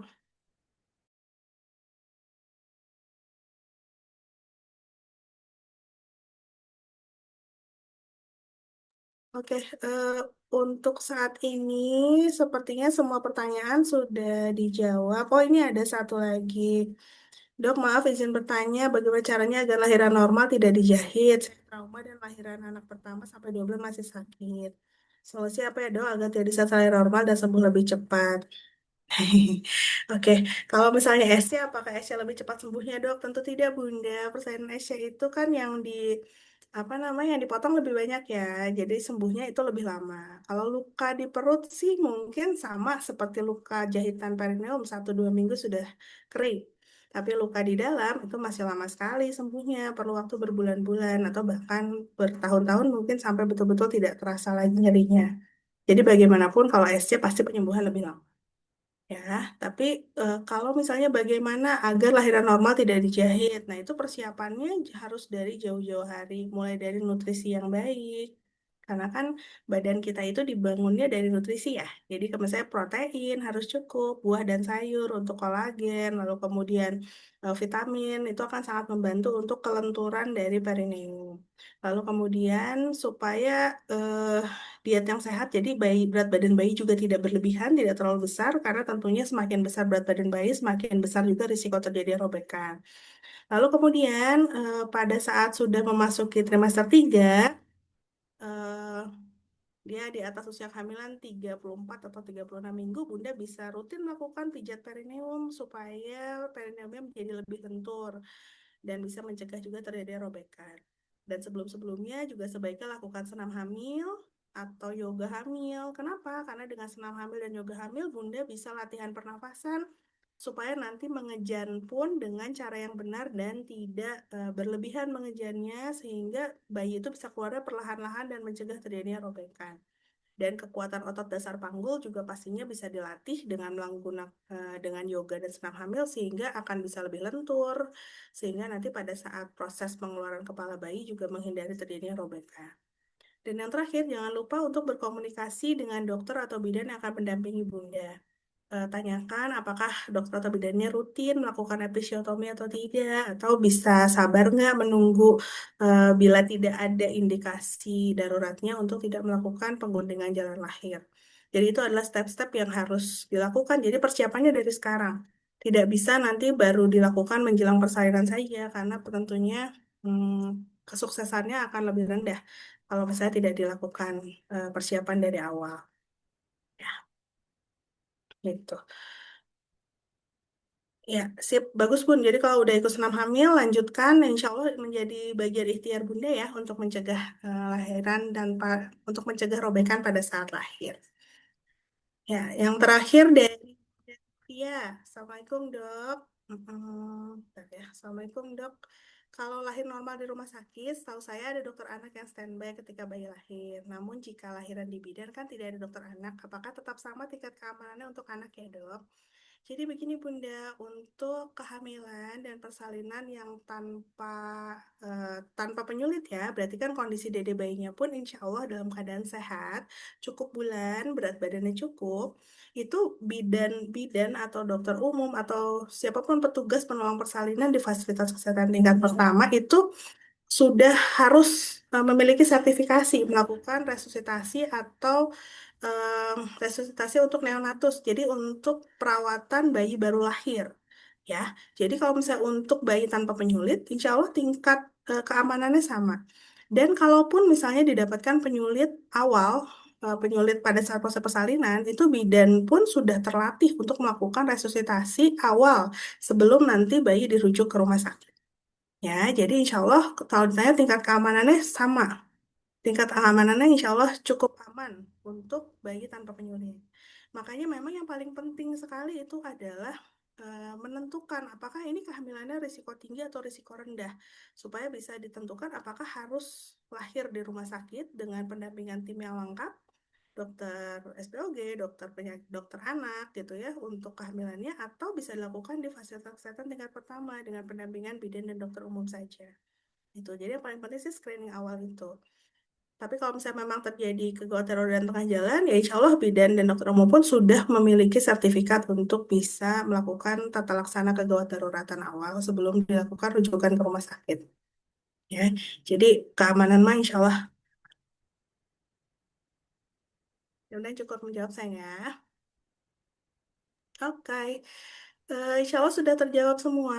Bila sudah tidak ada yang hendak ditanyakan lagi, mungkin nanti kalau ada yang ditanyakan masih bisa lanjut bertanya di WA grup kesayangan kita ya. Yang pertanyaannya tidak henti-henti dan mudah-mudahan bisa menjadi eh, tempat belajar bersama untuk kita semua.